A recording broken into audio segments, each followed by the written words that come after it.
This is Jocko podcast number 553 with Echo Charles and me, Jocko Willink. Good evening, Echo. Good evening. Our 4 months in Talifar were a necessary, brutal baptism by fire. We had learned to read the dust, respond to the ambush, and trust the discipline forged in the face of constant danger. But Talifar was the proving ground. Ramadi was the crucible. I remember the briefing was the fault line. Our orders changed. We are going to Ramadi. The moment before and after which nothing would be quite the same. We sat with fragments of the mission, unaware of how thoroughly the months ahead would hollow us out and rebuild us, or how deeply they would forge the ties between us. The order came down. Say nothing to your families until the movement was complete. OPSEC above all else. It sounds clean as a directive, but it settled over us like something heavier. The transition south carried a sense of purpose and determination. We were leaving northern Iraq after months of hard-earned experience, bringing with us confidence, discipline, and combat knowledge forged through countless patrols and operations. Ramadi had earned a reputation as the most dangerous city in Iraq, but to us, the mission represented more than danger. It was an opportunity to take part in the fight that would ultimately shape the outcome of the war in Anbar province. And that right there is an excerpt from a book called Unheard Voices, The Fight for Ramadi, a soldier's memoir from combat outpost Falcon. And it was written by retired Major Miguel Santana. And Miguel served over 25 years in the U.S. Army. He started off as an enlisted soldier, moved up through the ranks, eventually earning a commission, becoming an infantry officer, attending infantry school, airborne school, mechanized leaders course, and ranger school. And during his time, he also served as a platoon commander in the Battle of Ramadi in 2006 and 2007. And in that role, he and his soldiers conducted countless missions alongside SEALs from Task Unit Bruiser, provided support when we needed it most, including during our most intense and dire moments, evacuating SEAL casualties during desperate battles. Many of the stories that Leif and I wrote about in Extreme Ownership and the Dichotomy of Leadership involved Miguel directly and his men. In his platoon from Bravo Company, 1st Battalion, 36th Infantry Regiment, which was led by the exemplary Captain Mike McCusker, was eventually task organized under Bravo Company, 1st Battalion, 37th Infantry Regiment, the Bulldogs, under the venerable main gun Mike Baima for operations in Ramadi. And Miguel and his platoon fought with such tenacity that he earned the nickname Pitbull, and it fit. And it is an honor to have him with us here tonight to share some of his stories, his experiences, and lessons learned. Miguel, Pitbull, it's awesome to see you. Thank you so much for joining us after 20 years. Yes, sir. What an honor after 20 years just to be sitting here face to face. Yeah, I mean, guarantee the last time you and I looked at each other was down at Cop Falcon. You know, either you were heading out or I was heading in or whatever the case may be. Yeah, that's an interesting time to... Oh, no, I guess we did see each other down in Texas, though. Yes. For the Ready First reunion. Correct. Yeah, that was outstanding. And then you just came out. We had a little Task Unit Bruiser reunion out here in San Diego, and it was very fitting to see you there as well, and for you to see the boys again, and for the guys to say thanks to you for all that you guys did for us. And I know, since day one, it's funny when General McFarland was on, he's, we both couldn't hold him in any higher regard, and just to get his perspective from his altitude of positional leadership on the battlefield. And I've had some grunts on here that were in Ramadi with us, and so to have you on here with that platoon commander level infantry on the ground, living in downtown Ramadi, this is I think it's gonna give people another perspective that they haven't seen yet. So thanks so much for coming out, man. Thank you for the invite. Let's get into it. Let's get a little background first. So, born where? In the DR? Born in the DR? Yeah, I was born in the Dominican Republic. And at the age of 6, my parents migrated to the U.S. Mm-hmm. And it's interesting how we got here because my dad is a retired military officer from the Dominican Republic. And so my dad was a combat engineer. Oh, wow. And when he retired, well, actually, let me back up. Something special that there's a bond between my dad and I, and is that because as a combat engineer, my dad got an opportunity to travel outside of the Dominican Republic. And so my dad went to the School of Americas at Fort Benning, Georgia, where it's like, 30, 40 years later, his son, goes there to go to infantry school and ranger school and airborne school. It's like, how cool is that? And so yeah, and then my dad also got a chance to go to Panama. Okay. And my dad built a lot of roads in the Dominican Republic in the 60s. Okay. And then I don't remember my dad serving because he retired shortly after I was born. And then he petitioned for a visa for green card, and we got it. And my mom and dad, we migrated to the United States, and we lived in New York for about 4 years. And then my mom kept telling my dad, it's like, no, we got to go up to Massachusetts because that's where my mom's side of the family lived. And so I grew up in a small little town called Lawrence, Massachusetts. Okay. And then what did your parents do when they got to America? And so my mom and dad, besides my dad being a military officer, my dad and my mom were business people. In Lawrence, Massachusetts, my parents established the first Hispanic kind of like convenience store, grocery store. Right. So it's funny because at like the age of 7, the age of 8, I'm doing bank reconciliation and bank deposits with my mom and dad. And, so I grew up in a convenience store in Lawrence, and everybody knew who we were because at the time we were the only Hispanic store. And so we were making history in Lawrence. Nice. And so that's how kind of we got to the U.S. And then how was school, and what sports were you doing in school growing up? Oh, man, let me tell you something, Jocko. In my house, we're 4 boys, 4 athletes. And we were involved in all type of sports. My mom and dad, besides running a store, like they were taking us to all the different sporting activities. I mean, I played baseball, I wrestled, and football. And so we were very, very active boys growing up. Mm-hmm. And we kept my mom pretty busy. Yeah. You got a story in the forward to your book. Yeah. You talk about your brother who saved you from drowning. What was going on that? You were drowning and your brother saved you. What happened? So it's a tough story. I dedicated the book to my brother because what good is all the accolades if I could not be there for my brother? And so, yeah, at the age of 10, it was in the summer, and we went to a lake and, just having a cookout at a lake. And it was packed. There was a lot of people there. And my brother and I, we didn't really know how to swim. So we're playing in the water. And next thing you know, I couldn't feel the bottom. So I was drowning. And my brother at the age of 10 showed me what courage was. He somehow swam out to me, went underwater, pushed me, went underwater, pushed me again. I don't know how many times he did that till I finally was able to, touch the ground and then get out. And then my brother continued to fight for himself to get out. And so at the age of 10, my brother gave me life, a second chance in life. And so a lot of the self-discipline, kindness, I get it from my brother. And,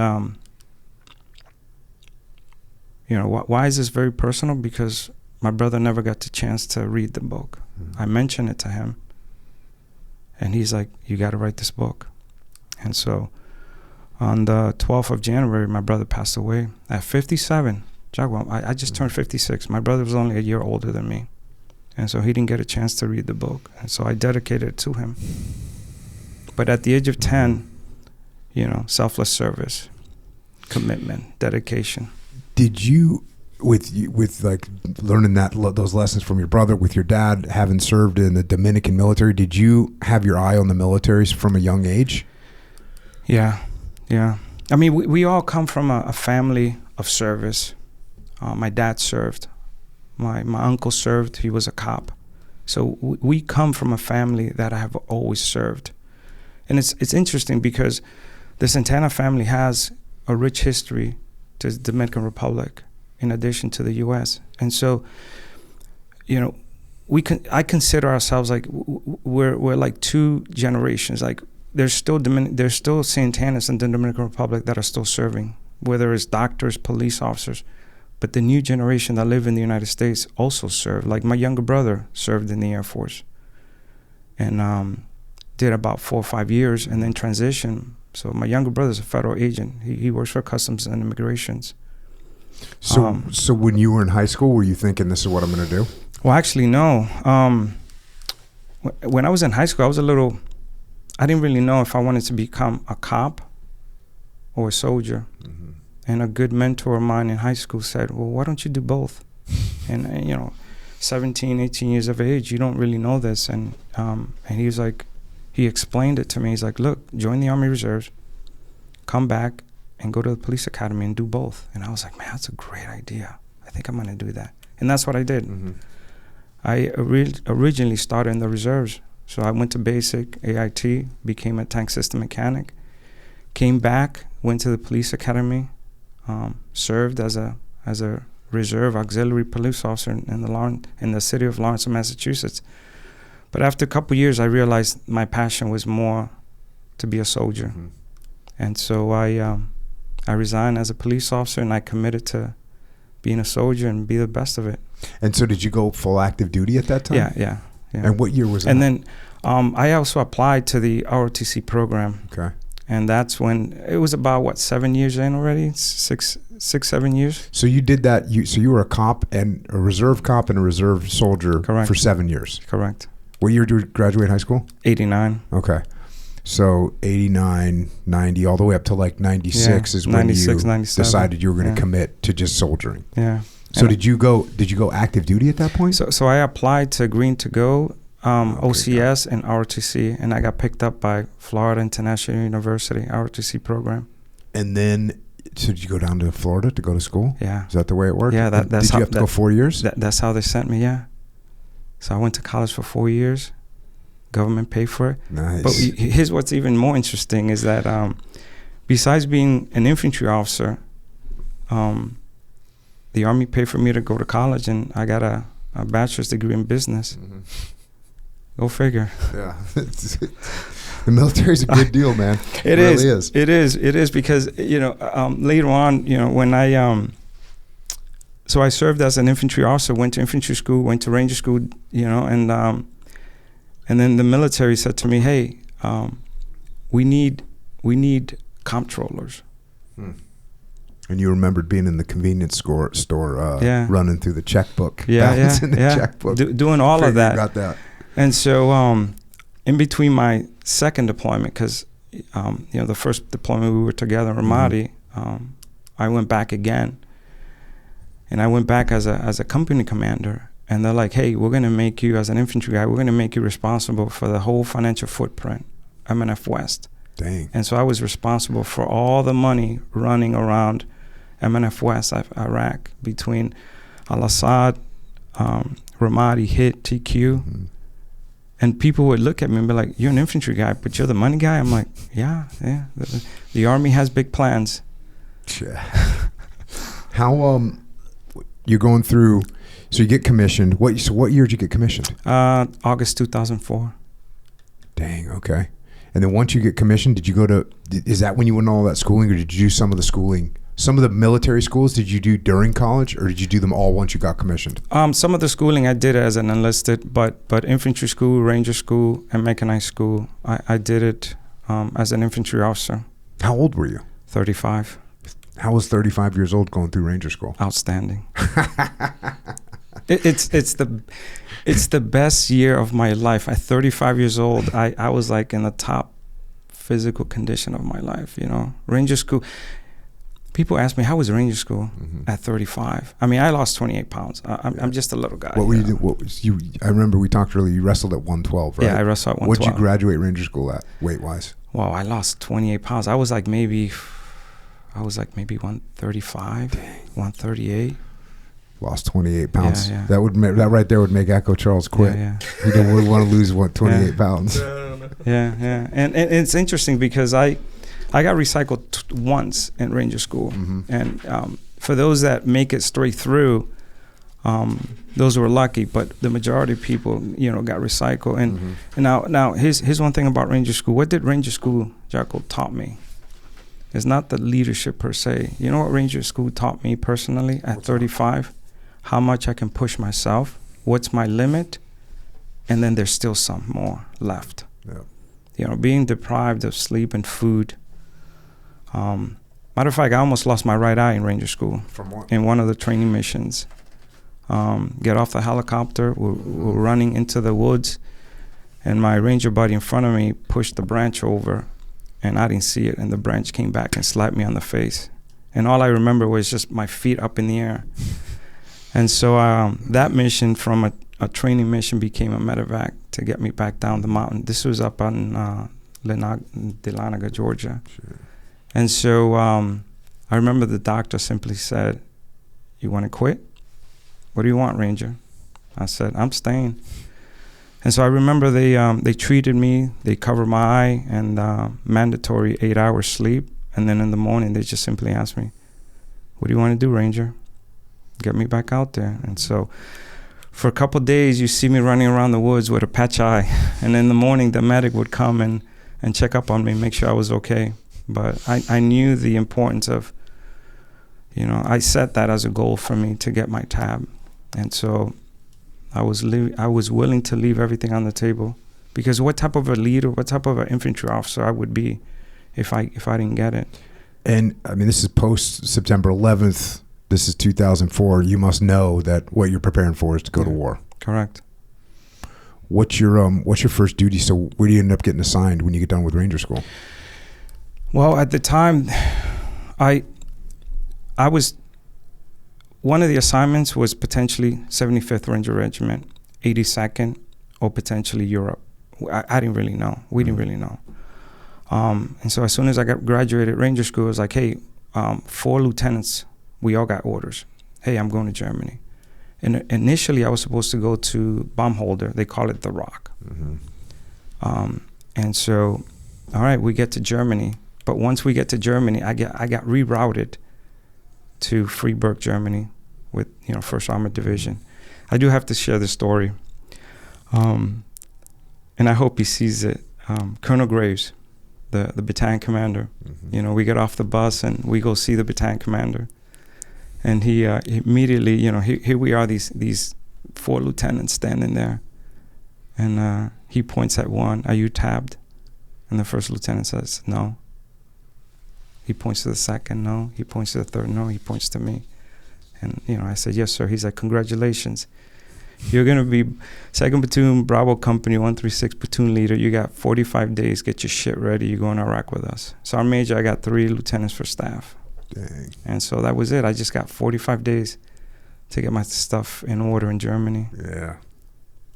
You were also, 35 at that point? 35. So he's looking at you. These other guys probably were, 22 or something like that? Yeah. Yeah. I was a prior enlisted guy too. So when I was an ensign, which is an 01, I was a pretty old ensign, which definitely has some advantages experience-wise. And so so now do you guys know you're going to Iraq immediately? Yeah. You got 45 days to train? Yeah. Well, actually, the unit, my soldiers themselves were already trained up. Yeah, and so... Were you backfilling somebody? Did somebody get fired? No. The position was vacant for a while. Danny Lujan, the platoon sergeant, was kind of running the platoon. Yeah. And then I just came in like 40 to 45 days before deploying. And then I had a quick... I went to Graf for about a week, to get certified in the Bradley with the crew. In addition to getting my household goods in order, I ended up picking an apartment in Germany that I even forgot where I lived, because it was just like 45 days go, And so I ended up really getting to know my soldiers en route to Iraq. So you don't have much time to train up with these guys, and you are heading on deployment. That's what's going on. Again, I read a little opening from the book. I'm going to pick up the book here. The book is just outstanding. And, we were talking before we hit record, and you talked about what'd you say? The smell, the smells, and the feeling. Sense of smell, the taste. sense of smell, the sense of taste. Like that's what you get from a book like this that's written by someone that was on the ground. Again, the book is called Unheard Voices: The Fight for Ramadi. As far as I know, you're the first person from the 137 to the 136 that's written a book, and documented, what went down from your perspective. So it was awesome to hear again and we'll get into the relationship between, my guys and your guys at some point, but it couldn't have been any closer. But I'll go here. Here we are. And again, I'm not going to read the whole book, obviously. Order the book. But I'm going to fast forward a little bit. I looked around at everyone and wondered which of us wouldn't make it back home. I studied each face, noticing those who seemed scared or ready for war. You could tell a lot from a soldier's face. I remember standing on that ramp, looking down at the blur of fatigues, faces hardened by the past few days, bodies heavy with the weight of the coming mission. It wasn't just a clinical finality I felt. It was a sense of profound, heavy-duty pride. This was the moment of professional commitment. I ran the count in my head, a necessary ritual of responsibility, focusing on the numbers because every single one of those faces was a brother I swore to bring back alive. And your first step is where? Is it in Kuwait? Where's your first step? Yeah, we in the book you'll see we went from Freiburg, Germany, where we were stationed, and our first stop was Kuwait. And let me just point something out. Yeah. That what you just read came out of an outstanding NCO called Michael Otten. Mm-hmm. Yep, those were his words. Those were his exact words. I have a good relationship with all my NCOs and all my soldiers. Son Otten lives in Florida. And before I wrote the book, I kind of ran it by him, showed him pictures. And he was like, wow, sir, look how young we were. And then there's a picture in the book that you'll see him standing there at the ramp that I just took. And I asked him, what was going through your mind when you took that picture? And that's exactly what he said. Yeah. I didn't read that part, but he says, man, look how young. Yeah.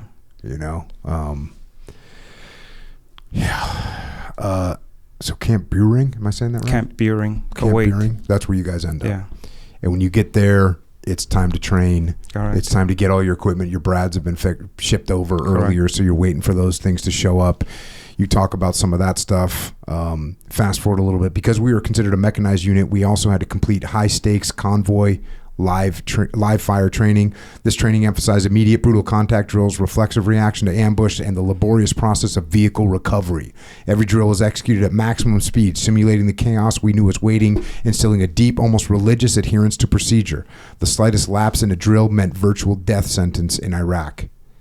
The last most sobering training we had to take was cultural awareness, a crash course in understanding local customs that felt impossible to grasp from a PowerPoint slide, and the critically important rules of engagement, defining the lawful use of force. These were the mental guardrails we desperately needed, the line between duty and atrocity, all delivered while the smell of sand and cordite clung to our clothes. There's one thing that is very important, Jocko, that I had the opportunity of serving in a mechanized unit with 1st Armored Division, but I also deployed with the 173rd Infantry Brigade, and so I've done both, light infantry and mechanized.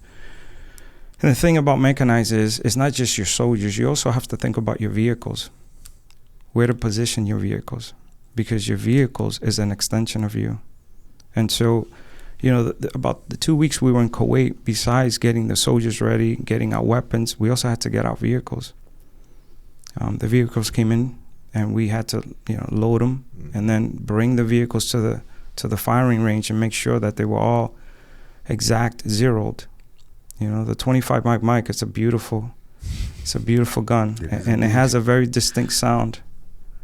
And so, in a light infantry unit, you don't have the Bradleys. I mean, yeah, you have strikers, but even that, I would say, it's still mechanized. And the fight moves much quicker, when you have vehicles. Why? Because you can move faster into the battle space. And you can use the vehicles, like I said, as an extension. Yeah, they make a huge difference. Yes. That's for sure. Yeah. Do you guys... we have Humvees. Well, in the SEAL teams, we used to in that time frame. They have other vehicles now, but You know, I always compare this. I always thought of my Humvees the same way I thought of our boats in the old days in the SEAL teams. We would get issued boats and motors, right? And these boats and motors are, they're like almost living creatures. Yes. And different motors have different personalities. And we would name the motors. And, you know, the classic one that I remember off the top of my head is we had a motor in one of my platoons. It was named Frankenstein. And it was like kind of made up of different parts, but it was strong and reliable. But, you know, you had to kind of know how to work with it. And we kind of had relationships with these motors. And, you know, some of them they just run better and some of them don't run as well. And same thing with Humvees, especially in the beginning of the war. We kind of got hodgepodge Humvees from all over the place. So we'd have to plan. We literally had vehicles that we knew that could only go 55 miles an hour. And the better ones could go maybe 65 miles an hour. So we named all those vehicles as well. So we kind of knew the personalities. Did your Bradleys have personalities like that? Oh, yeah. I figured as much. You know, as you were talking, I'm a little guy. I'm only 5'4". And in the book, you're going to see a picture of Sergeant Molly, Battle Dwarf. I mean, just another outstanding NCO.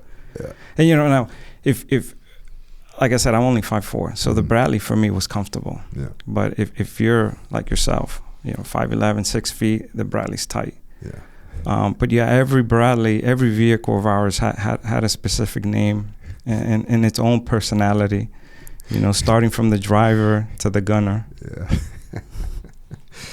Yeah. And you guys, at what point did you guys figure out you're going to Talifar? Well, the original orders was to go to Talifar.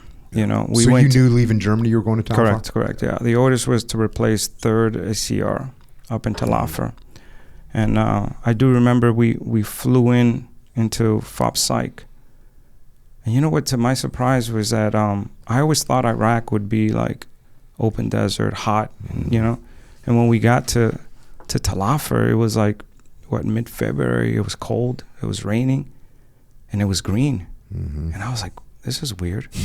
I wasn't expecting this. Kids playing in the street, and I'm saying to myself, we're at war. What's going on here? Yeah. And so, that was pretty interesting. Yeah, there's a huge difference even just between southern Iraq and even Baghdad going up to northern Iraq. I know guys that would go and do a mission, and it'd be hot, very hot in Baghdad, and get up there and it'd be really, really cold and snowing. Yeah, and I've heard stories about guys going up there and there's snow on the ground. Yeah. So that's where you guys FOB Sykes, or did I say that right? Yeah. FOB Sykes. You guys get up there, and again, you got so much great information in this book talking about what's going on. Yeah, and let me just share with the readers and with everybody, kind of like what you and I were talking, is you know, this book wasn't really written in 6 months or in a year. You know, this book is a 20-year in the making. And so I'd like to share this with everybody, is that, you know, for 20 years, just like all the other veterans, you just want to forget and you bury it. Well, I took everything and just buried it in a tackle box and just wanted to move on. But as a leader, I took a lot of pictures. I did a lot of journals. And so as those that read this book is very simple. And you're going to realize every story has a picture. Every story has a date, has a time. Why is that? Because I took the pictures. And all the pictures that I have are all date stamped, the date and the time. And so I know when all the events that we were pretty much involved, you know, from laughter, destruction, you know, I have it all. Yeah, and time really does get skewed when you don't have those reference points. I know when General McFarland came on, and I kind of, for the first time, I put together kind of the dates behind the combat outpost going in, and what seemed in my head to be, you know, 3 or 4 weeks between each combat outpost going in, it was like days. And, you know, that was his intention, was to keep the enemy off balance and keep going. And, you know, when you start thinking about that, I talked about this with him, the miraculous logistical efforts that you're gonna have 200, you know, concrete, 12-foot tall concrete T-barriers shipped in to go around Cop Iron, And then a couple days later, week later, they're going around Falcon. By the way, they're also doing Eagle's Nest. Like, this is happening just all over each day. It's just there's so much effort being put forth. But in my mind, this was like, these things were like 3-4 weeks apart. And when I finally, went through the dates, I was kind of shocked that, that was only a few days away. The only thing that there's one thing that I particularly remember was putting in Cop Hawk, which was the 3.8 up at the hospital, and they pushed it a little bit so my guys could have time to come out of Cop Falcon and get refitted and go into Hawk. But it was like they had to push it like a day. Otherwise they wouldn't have been able to be there. So it's just interesting that, like you're saying, you have these timestamps on these photos, which are a frame of reference. Without that frame of reference, time becomes very tough to grab onto and make sense of when you look for me, looking in the past. Yeah, and a lot of the pictures is really what helped me, and a lot of my notes was what helped me write this book. And so, when I write about a specific event, that's the exact time because I took a picture. And I took a lot of pictures. Just as a leader, I figured, I'm going to take a picture, and as I write my report, I have a picture to reference it. And I'm glad I did, because here it is 20 years later. It's like a time capsule. No, it's awesome. And again, before we hit record, I was telling you that I don't have many pictures at all from my whole Navy career. And there's a picture of me in Ramadi, but it was taken by, I want to say it was taken by the ops officer from 137. I won't say his name, but you know who I'm talking about. But I think he took it and gave it to me at some point, because we just didn't take pictures. It was kind of considered, OPSEC, SEAL teams don't take pictures, and I, kind of listened to that. So I don't have many pictures. And again, just to reiterate, you and I are going to connect on Dropbox or something, and I'm going to get a copy of all these pictures, because I should have taken more. I wish I would have taken more. But it's awesome that you have them, and you put a bunch of them in the book too, which is great, because it really brings it to life. Yeah, and I also, as I was writing the book, the self-publishing company, Strategic Book Advisors, they just did a phenomenal job, and they're like, hey, you need a website. I don't need a website. No, you need a website. Why do I need a website? And I'm glad that they convinced me to create an actual Unheard Voices website that goes with the book, because in the book, a lot of the pictures are black and white. And so you can see it, but some of these pictures, you can't really see the blood, or you can't, it doesn't really show you what you need to see. And so on the website, I started sharing some of the color pictures. And so the website is an extension of the book.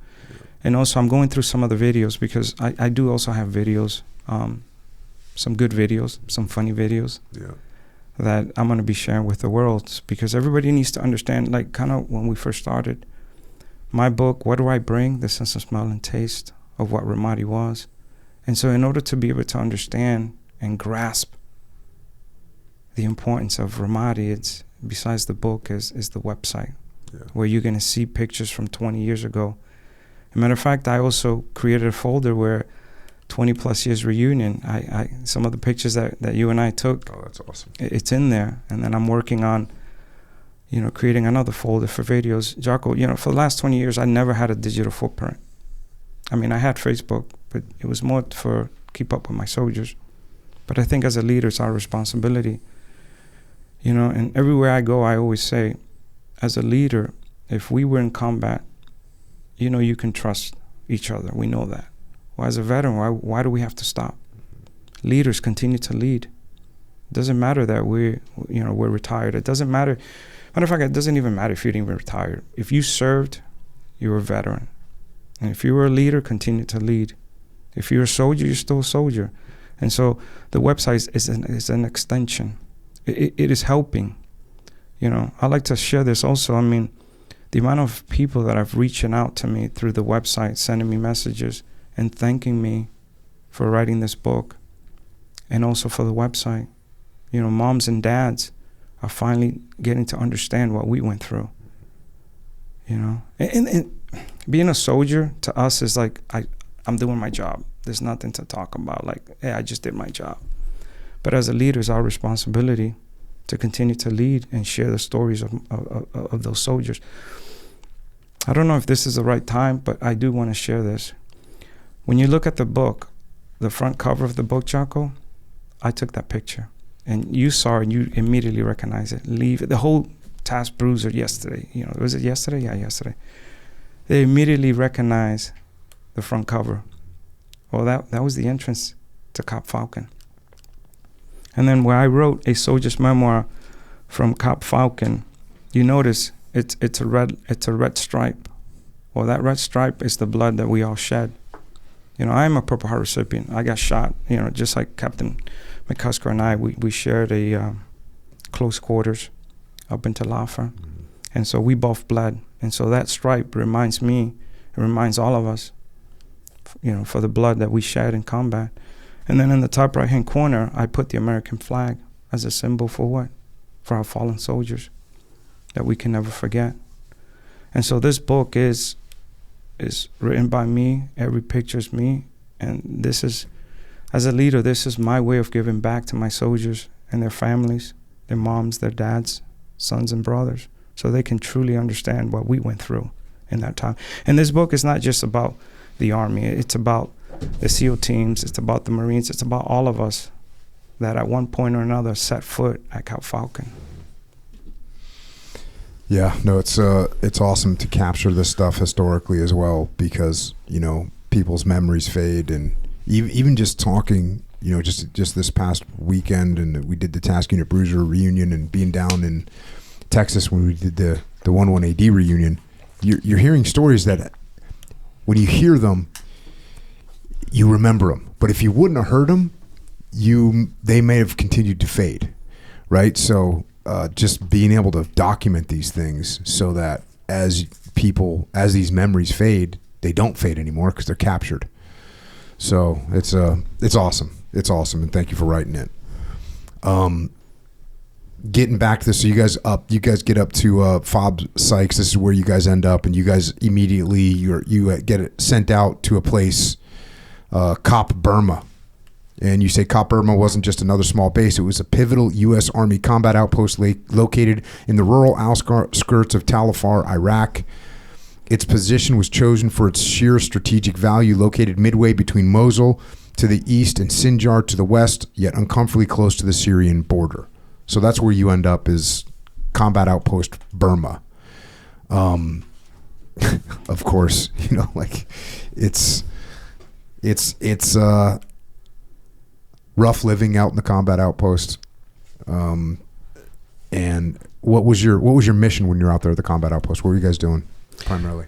Well, primarily, we were responsible for a major artery where a lot of the logistics passed through. And so Camp Burma, our backside of Camp Burma was just open desert. Mm-hmm. And so a lot of the threat came from the front. And so we replaced 30 CR. And like I was telling you earlier, I was just amazed. It was cold, rainy, snowy, and I'm saying to myself, this is Iraq. Because it was actually very beautiful, the northern part. It was very nice. I'm going to fast forward a little bit. Yeah. April 9th, 2006. The episode began around 9 a.m. We rolled out of our combat outpost Burma for what was supposed to be a routine building search. Our platoon never got past the first two houses. As Staff Sergeant Jeff Anderson led his squad into one home, Sergeant Michael Aughton's team went into another adjacent barn.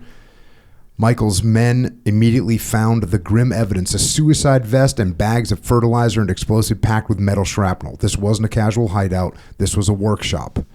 Next door, Jeff Anderson had barely searched a room before his gut gave him a bad vibe. The room was unnervingly sparse compared to the rest of the furnished house. Jeff tugged a framed poster off the wall, revealing a vent-like opening, a known spot for stashing weapons. He dragged the couch over to boost himself up, and that was the trigger. I pulled the couch away from the wall, and I heard this click, click, click, he told us, and that's pretty much when the couch exploded in my face. Amazingly, the blast only deafened Jeff for a few seconds. Before the smoke cleared, a hand grenade dropped from the hole, skittered across the floor, and exploded. The gunman was cornered inside the wall, and he was fighting to the death.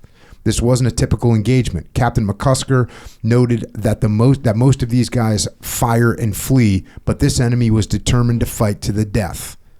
After pouring over 1,000 rounds and exhausting our grenades, the gunman stayed hunkered down with his submachine gun and Kalashnikov. The situation demanded something final.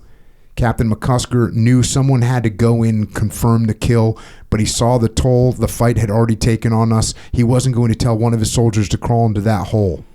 In a decision that defined his leadership, Captain McCusker armed himself with a flashlight and his 9mm pistol and squeezed into the opening. As the lieutenant, I was immediately behind him, covering the entry with my M4 carbine. Specialist Jeremy Illy, am I saying that right? Correct. Illy stacked directly behind me. We moved as a team, disciplined to the last inch. Captain McCusker shone his light into the hole, and that was all the enemy needed. He immediately opened fire with his AK-47. The burst was instantaneous and deafening. The rounds went right past the captain's face and straight toward me. One moment I was standing with my M4 ready, and the next a round struck the optic of my M4. The impact was violent. The force combined with the shrapnel spray from the broken optic threw me back. I was instantly bleeding from my face and left hand, feeling the dizzying concussion as I fell. The optic had absorbed the round, saving my life, and the military issued glasses I wore shielded my eyes from the shattering plastic and debris. Without those Army-issued ballistic glasses, I would be blind today. Specialist Jeremy Illy, the man stacked right behind me, didn't hesitate. He reacted instantly, dropping his body over mine to cover me from further fire, while simultaneously returning fire into the opening. Lying there, concussed and bleeding, all I felt was the intense searing heat of his brass casings raining down on my neck and back as he stood his ground. He kept that unrelenting fire until both the captain and I were clear. Captain McCusker, bleeding from the concrete fragments that had peppered his face, managed to pull himself out. He looked up at me and asked the question we all ask, "Am I shot?" I confirmed he was bleeding. The evacuation didn't end the battle. We moved to the medical tent to treat the shrapnel, but the fight raged on. Captain McCusker, seeing the enemy's fanatical will, decided to end the standoff. He ordered and brought the explosive ordnance disposal team back and detonated 4 blocks of C4, systematically demolishing the entire second floor of the building. A week later, when I spoke to Specialist Jeremy Illy about that moment, he kept it simple. "Sir, I believed you were dead. I covered you and returned fire." He had stood his ground, returning fire until both the captain and I were successfully exfilled. That moment was the definition of professionalism and brotherhood. When I was finally cleared from the medical clinic, I was given the option to take recovery leave. I chose to stay. When I returned to the outpost, the soldiers asked me why. I looked at the exhausted, dust-caked faces of the men who had just fought for 5 hours, who had literally laid their bodies over mine, and told them the truth, because this is home now with you guys. It was a loyalty forged in fire, a bond thicker than any family tie, and it was why I was still standing. You got your optic right there with a bullet hole in the front of it. This is it. This is... You know, everybody has something that they like to look at to either motivate them or inspire them. You know, when things are good or things are bad, I always look at this. I never realized that the round or shrapnel, what hit it. What I do know is that it saved my life. And so take a look at that, Jocko. Mm-hmm. You see where the round hit. Yeah. And I still have it. Mm-hmm. It was written off as a battle loss, and it was awarded to me when I got my Purple Heart. And I still today, I have the actual glasses where you can see the huge indent. Mm-hmm. If I was not wearing this, I would have lost my right eye. So you got to trust your equipment, and in that moment in time, trust your equipment, trust your soldiers, trust the relationships that have been forged. It's very important. Staff Sergeant Jeff Anderson, Sergeant Otten, Illy, my platoon sergeant. You know, the actual ID of the suicide vest that Sergeant Michael Otten found. I have a video of that actual vest, and we blew it up in place. I have a video of that. And Captain McCusker leading from the front. Yes, leading from the front. He's a stud. Oh, he's just absolute, just an awesome leader. Yep. Outstanding. You got some other good stories. Get the book. If you're listening to this right now, just get the book. I'm going to fast forward a little bit. The city of Talifar and Cop Burma became more than just a backdrop to our deployment. It was a forge, a place where we hammered out fierce bonds, overcame deep challenges, and faced shared uncertainty. Of course, you and I both know that didn't last too long. What were you guys up there? 4 months or something like that? Yeah, about 3-4 months, yeah. And, I started off this whole thing by reading about when you guys find out you're going to Ramadi. And, well, that's what happens. Mm-hmm. Fast forward a little bit. Our unit arrived in May 2006 to provide critical support and to shift the tide. We inherited a desperate situation, but we brought heavy firepower and focused determination of a mechanized unit.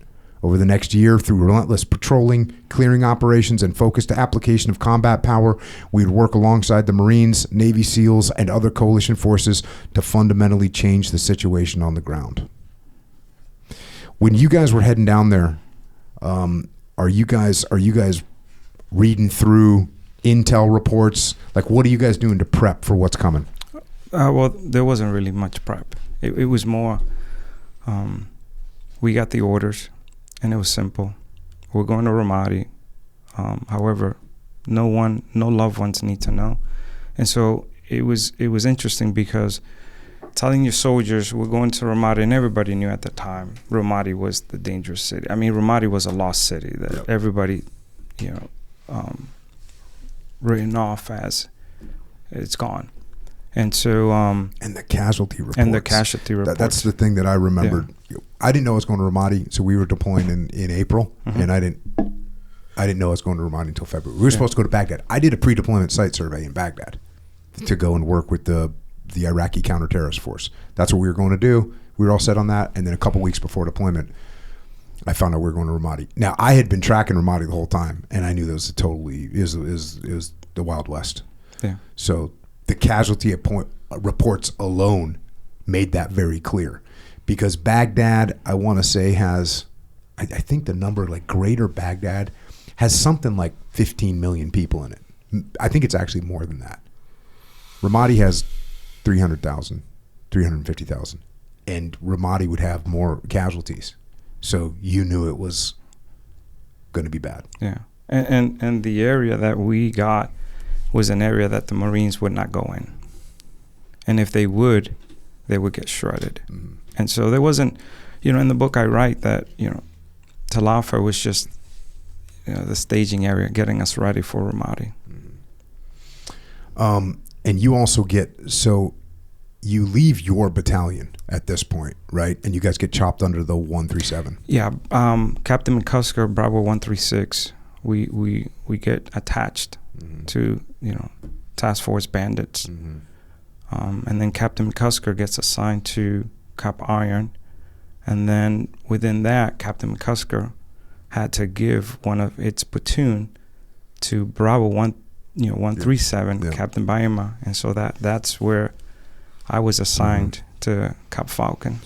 Let's get into Cop Iron a little bit. So again, people that have been listening to this podcast, they know all this stuff because yeah. I've had General McFarland. We briefed the whole thing, but we're putting these combat outposts inside the city, and you go through some of the stuff in the book as well. You kind of explain the strategy, and the strategy that it's actually the strategy that Colonel McMaster had done with the 3rd ACR up in Talifar. That's why Talifar was pacified, or relatively pacified, was because they'd put combat outposts throughout the city. General McFarland showed up there, kind of got the brief. Okay, this is what you did. Cool. We're going to Ramadi. We'll do the same thing down there. So that's kind of the genesis of the plan. But going into these areas that you just mentioned, these were areas where there hadn't been coalition forces in a long time. And when coalition forces did venture into these areas, it didn't go well. So Cop Iron was in South Ramadi, and this was the first one that we were putting in. And you say this: when we first moved into the sector that would become Cop Iron, from mid-June 2006, the heat hit us like a wall. It was instantaneous and suffocating. The air felt like it came straight off an engine block. The city was already alive with the sound of generators, distant muffled gunfire, and the constant unnerving hum of a place that lived on the edge. We knew precisely what we were walking into, one of the worst sectors in the worst city in Iraq at the time. The operation began before dawn on June 18th. We moved silently into the neighborhood, the shadows still deep enough to offer cover. The streets were narrow, winding, and completely scarred from years of relentless fighting. Trash fires burned in the alleys, and the sickly, heavy smell of diesel and decay hung perpetually in the air. We dismounted at the first major intersection and immediately split into squads running parallel clearances of the buildings on opposite sides of the street. Every door creaked as if it hadn't been opened in years, signaling our presence. Every shadow, every broken window seemed like it could hide a triggerman. In reality, the scene was one of overwhelming abandonment. Most of the buildings were empty, furniture overturned, walls blown open by past blasts, doors broken off the hinges. Some, however, were not empty. They had been used as fighting positions. So this was the first big operation that the 137 was conducting. And I remember Colonel Tedesco, I mean, he's epic in his own right, but he gave an epic speech while we were doing the warning order, or actually the op order, and he gave an epic speech about, the biggest battle. This is the biggest operation since the Battle of the Ardennes for us. I mean, he was fired up. I was fired up. We were all fired up. And we went and staged there by the bridge. What was that? Was that ECP-3? ECP-3, yeah. So we all went and staged by the bridge at ECP-3. I don't know if you remember this, but my guys went over, Leif's guys went over, or the plan was for them to go over and clear a couple buildings where the combat outpost was going to be, and then when the IED clearance team came through, my guys would watch to make sure that there was no more IEDs put in place. And if my guys got in trouble, we'd call the tanks over, call the Brads over, and get help. Well, the bridge was so fouled. There was these big concrete barriers all over it. It was going to take like 3 or 4 hours before my guys could get support. And this is one of those moments where, what kind of risk are we going to take? And so Colonel McFarland, we were in the back of, what do they call it's a 113, but it turned into a command vehicle. It's a 117. It's a 117. And so it's like a little command vehicle. Yeah. It's a 113 so we're in the back of this thing. It's like World War II. I'm like having fantasies of World War II because I'm back there with the brigade commander and the battalion commander, and we're looking at the maps, and there's, it's still Ramadi. There's like tracers in the air and stuff like this. And they look at me like, hey, we're not going to be able to support your guys when they're over there. We don't recommend you go. What do you want to do? And I was like, well, let me go talk to the guys. And I went to Leif. Hey, here's what's going on. Dave Burke was the Anglico guy. Said, hey guys, here's what's going on. What do you want to do? And of course, Leif's like, hey, he talked to his guys. Hey, here's what's going on. And these guys came back to me. Hey, here's what we got. We're gonna get over there quiet. We have air cover. We have an AC-130 overhead.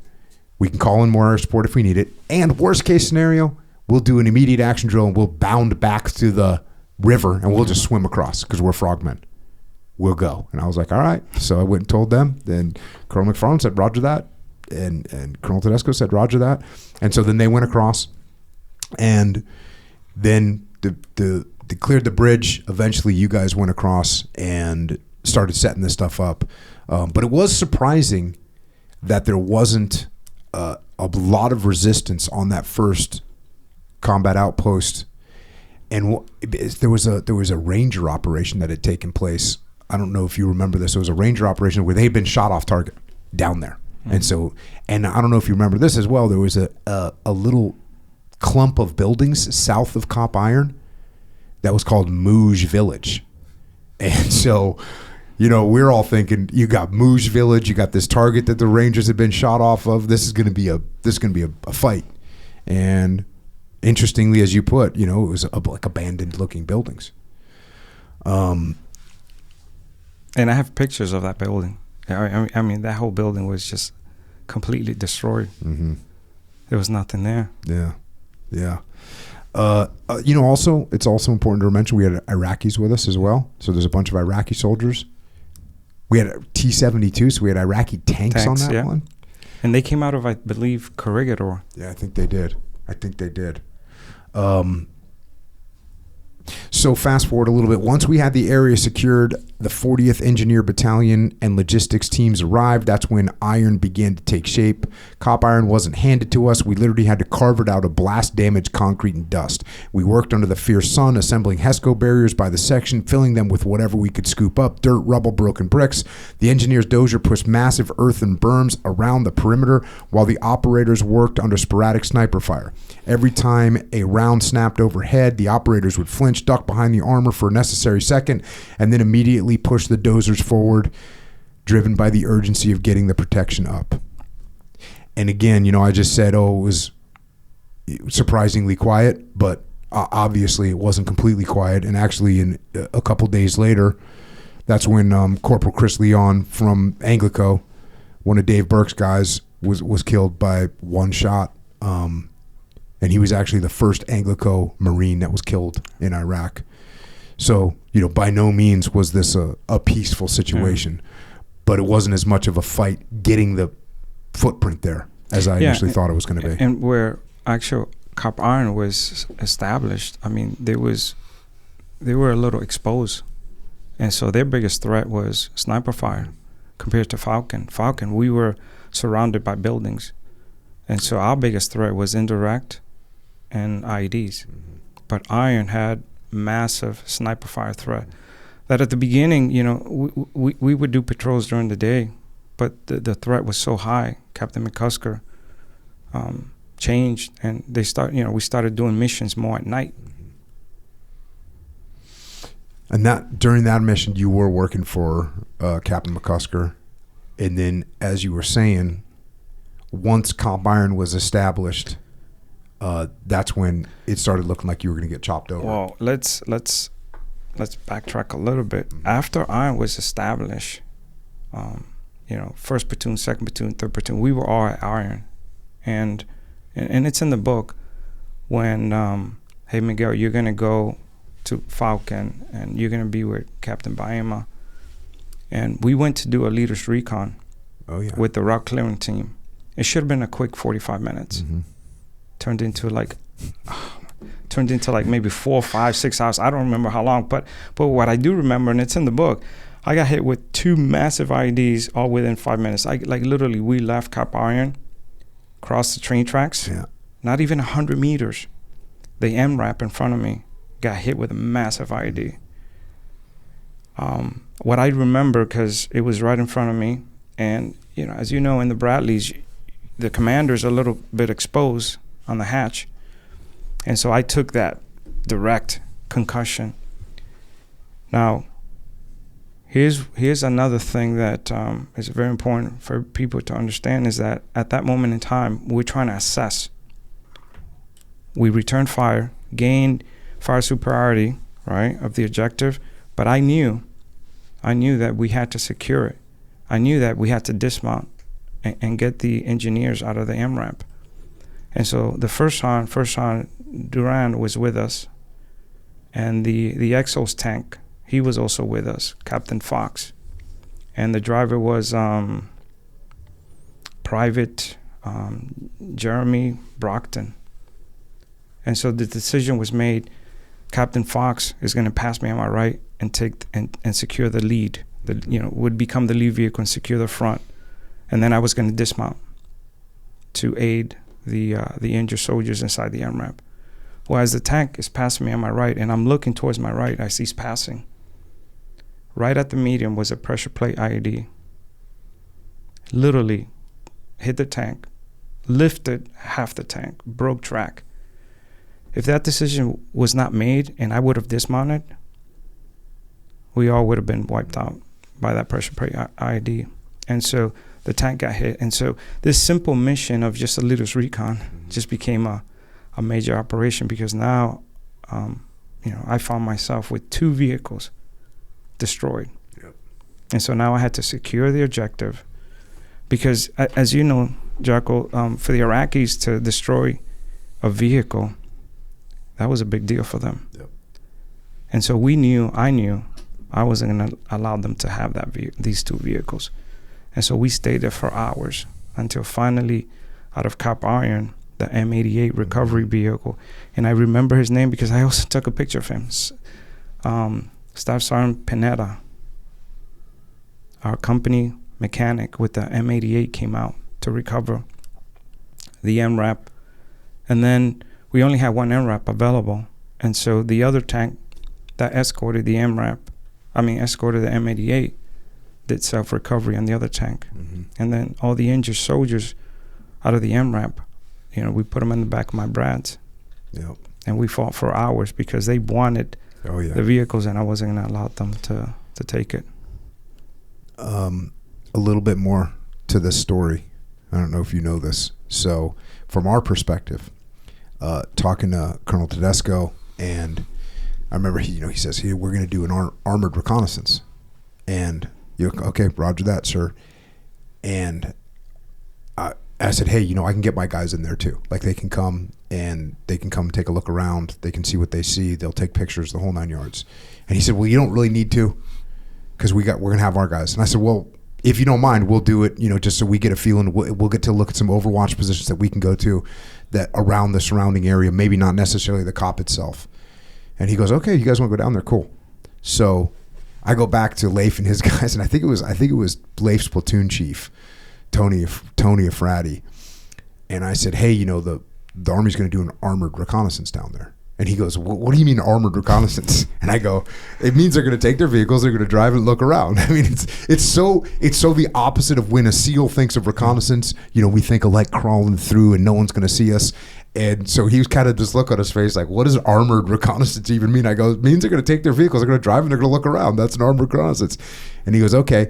But so while that happened with you guys, my guy, Charlie platoon, Leif's platoon, went in and went in on the Marine Corps Cirque boats, which we had a great relationship. The Marines were outstanding. They went in on those boats, foot patrolled in, went into Cop Falcon, took pictures of everything, took pictures of all the the building itself, the entryways, the long axis roads coming out of there, so they could plan for sniper positions, and came back. And I mean, we were back and done and cleaned and handing pictures over to Colonel Tedesco. You guys were still out there. Yeah. And so it was good that we did it, because we were able to, we had been in Cop Falcon and we knew what was going to happen, and we had imagery of this situation. But yeah, that was devastating to hear. But thankfully you guys didn't lose anybody on that. No. And the other thing too was like, it wasn't just necessarily elitist recon, it was also route clearing. Because the engine, exactly. And so every night you had a route clearing team patrolling, clearing these routes daily. And so the decision was made, hey, part of the route clearing, Miguel, you and the leadership, you guys are going to go follow the route clearing. You'll be the security element. Was the MRAP in front of you? Is that a Dagger? It was in front of me. Was it one of the mine clearance vehicles? Yeah. With the robot arms and everything? With the robot arms, and the rollers. Yeah. And the rollers. But you can tell it was command detonated because it hit the vehicle right. And you can see it in the book. And I think I uploaded the picture on the website. Literally, it split the vehicle in two. And so it was meant to look like a route clearing. And then we were going to go see and pass in front of Falcons. And from my perspective, what I was looking for is like maneuvering the vehicles, tight alleyways. Because up until Laufer, it happened to us a couple times. In the map, you think you can drive a vehicle through this street, but you didn't realize it was a tight alley, and you couldn't drive the Bradley through. And so leaders recon without vehicles was very, very important, because I never wanted to find myself in that position where we drive the vehicle in and then we can't do really a pivot turn, or we can't get out. And so that route clearance was very important. But once again, it should have been a 45-minute mission, and we were there for hours. Yeah. And that wasn't the last time that happened either. This stuff happened. Before we jump into this next, I was talking to Mike Baima, and Leif sent Mike an email that you were coming on the podcast. And so here's Mike, Main Gun Mike. wanted to say this. June 2006, Ramadi, Iraq. Our brigade was preparing to launch the offensive that would clear the city of Al-Qaeda. Just days before we crossed the line of departure, the task organization for the operation became official. That's when an infantry platoon from Bravo Company, 1st Battalion, 36th Infantry Regiment was attached to my company. The platoon leader's name was Miguel Santana. His company commander was Mike McCusker. I already knew Mike's reputation. Every brigade has officers whose names travel ahead of them. Mike was one of those men. Just months earlier in Tal Afar, he would be wounded crawling toward a fortified machine gun bunker to destroy it. He was the kind of leader everyone respected. So when I learned he was sending me one of his platoons, I wondered what I was getting. Company commanders usually keep their best platoon leaders. They also keep the ones who need the most supervision. If they have to give one away, they send the one in the middle. The dependable one, the replaceable one. Then Miguel walked into my command post. He wasn't physically imposing, maybe about 5'6", maybe 5'8" if you counted his boots. His uniform was dirty. Nothing about him screamed future legend. That first impression lasted about 5 minutes, then he started talking. You could tell immediately he loved being an infantryman, not because he said it, because it came through in everything he talked about. His soldiers, the mission, training, closing with the enemy. There wasn't any bravado, just quiet confidence and complete commitment. Over the next 9 months, I watched him lead. Mission after mission, firefight after firefight. The remarkable thing wasn't that he was fearless. A lot of soldiers can be fearless for a few minutes. Miguel was consistent. He was calm when everyone else was amped up. He was preparing while others were resting. He checked on his soldiers before he checked on himself every single day. Eventually, nobody called him Lieutenant Santana anymore. Not the soldiers, not the Marines, not the SEALs. To everyone in Team Bulldog, he became Pitbull. It wasn't a nickname someone made up. It was one he earned. Officially, he was my platoon leader and I was his company commander. We respected the chain of command, but war has a way of stripping away titles and leaving only character. By the end of Ramadi, Miguel Santana wasn't just one of my platoon leaders, he was my brother. And more than 20 years later, that's still exactly who he is. End quote. So there's Main Gun Mike Baima. And I actually, when I emailed him, I said, open invite when you want to come and talk about Bulldog and Main Gun Mike. And that's another nickname that got earned. Main Gun Mike. He fired a lot of main gun rounds out of his tank. So that's how you ended up working for Mike Baima. You guys wrap up at Cop Iron, and now he needs to plus up his force to go into Cop Falcon. And we'll get into Cop Falcon here. The successful establishment of Cop Iron proved that the neighborhood outpost strategy could work. But the next step, pushing further north into a denser, more hostile area, was a significant gamble. Falcon was a clear declaration of war on insurgent turf, a sanctuary that had long been off limits except for short raids. This time, we weren't raiding, we were staying. Cop Falcon became the first outpost established in south-central sector of Ramadi, an area that had long remained under insurgent control. The first step was to clear the battle space around Falcon of entrenched enemy forces, but clearing alone was never enough. In previous operations, insurgents often returned as soon as coalition forces withdrew, quickly reestablishing control over the population. To prevent that cycle from repeating, forces at Falcon were tasked with permanently holding the area through a constant presence in the neighborhood. The combat outpost became the anchor that denied the insurgents the opportunity to refill the vacuum after operations ended. So that was the mission. And actually, you're right. You do have a picture of that vehicle just torn in half. Get the book. You want to see these pictures. Less than 100 meters after crossing the main tracks on Route Central, a key artery, the attack began. The lead vehicle, mine-resistant ambush-protected vehicle, hit by a massive IED. And this is what you were just talking about. Yeah. You got images of all this stuff. And then finally on June 26th, we pushed the full force of the mission. We moved from Camp Ramadi to the objective at 0200. The city was strangely silent, as if holding its breath for the coming fight. I rode one of your Brads. I don't know whose it was. I want to say it was McCusker. I don't really remember. But my guys came in on the boats, and then I went in with you guys. Were you on the first Brad? I don't remember. Because I was in the first Brad. I had a dog in the back too. There was a working dog in the back with her. Probably, and it yeah. was hotter than hell. Yeah. And noisy. And Yes. I never liked being in Brads. I never liked being in any vehicles. I didn't want to be in a Humvee. I don't want to be in a Bradley. I don't want to be in an Imp. I want to be on the ground. Yeah. You know, sitting in there, especially for us, man. Sitting in the back, just we're not used to it. No. We want to see what's going Yeah. on.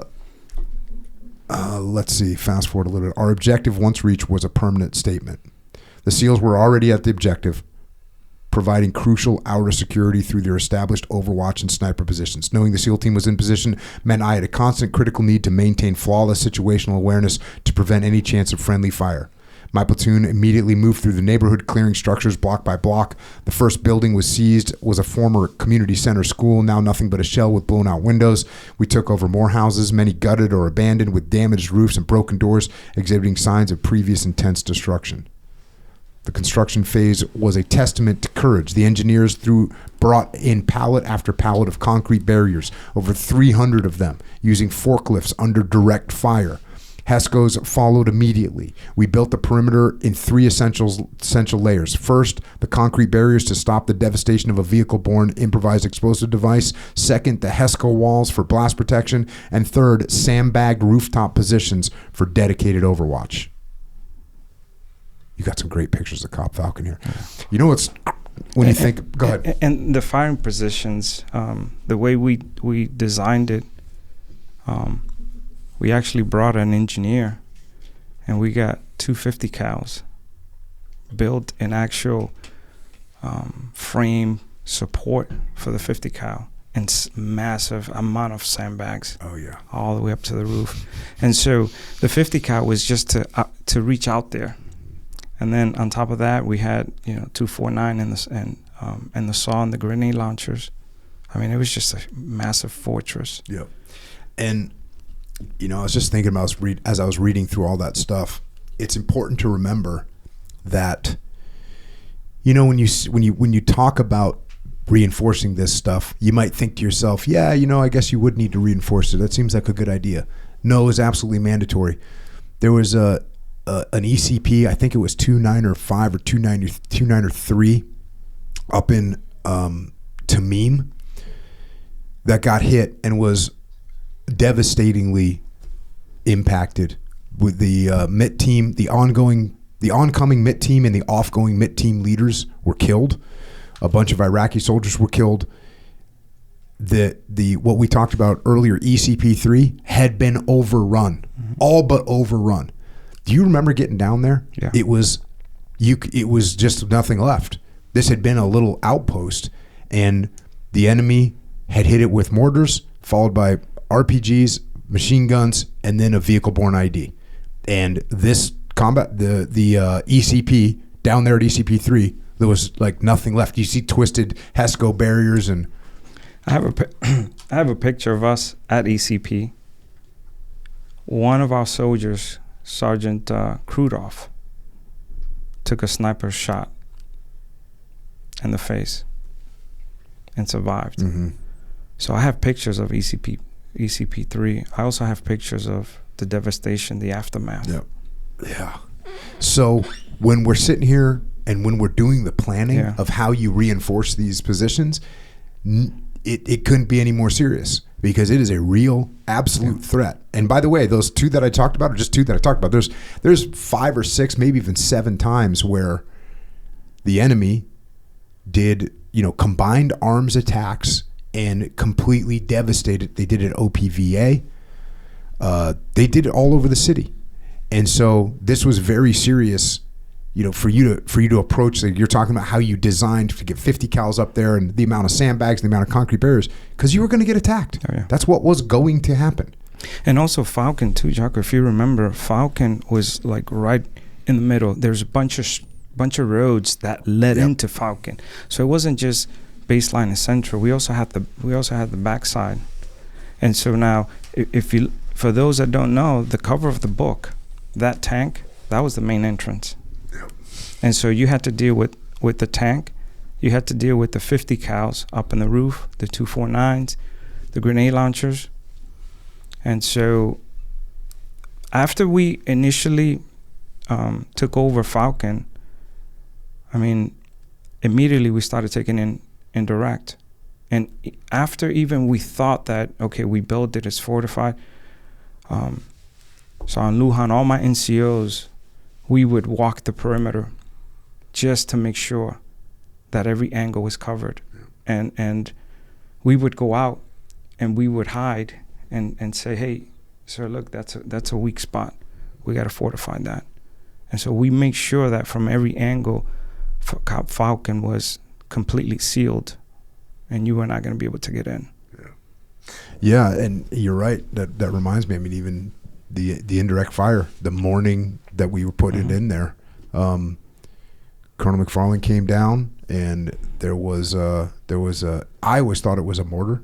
He said on the podcast, it was a rocket. It was a 120 millimeter rocket that killed a soldier. If I recall correctly, I believe he took shrapnel under his side plate. Yes, came under.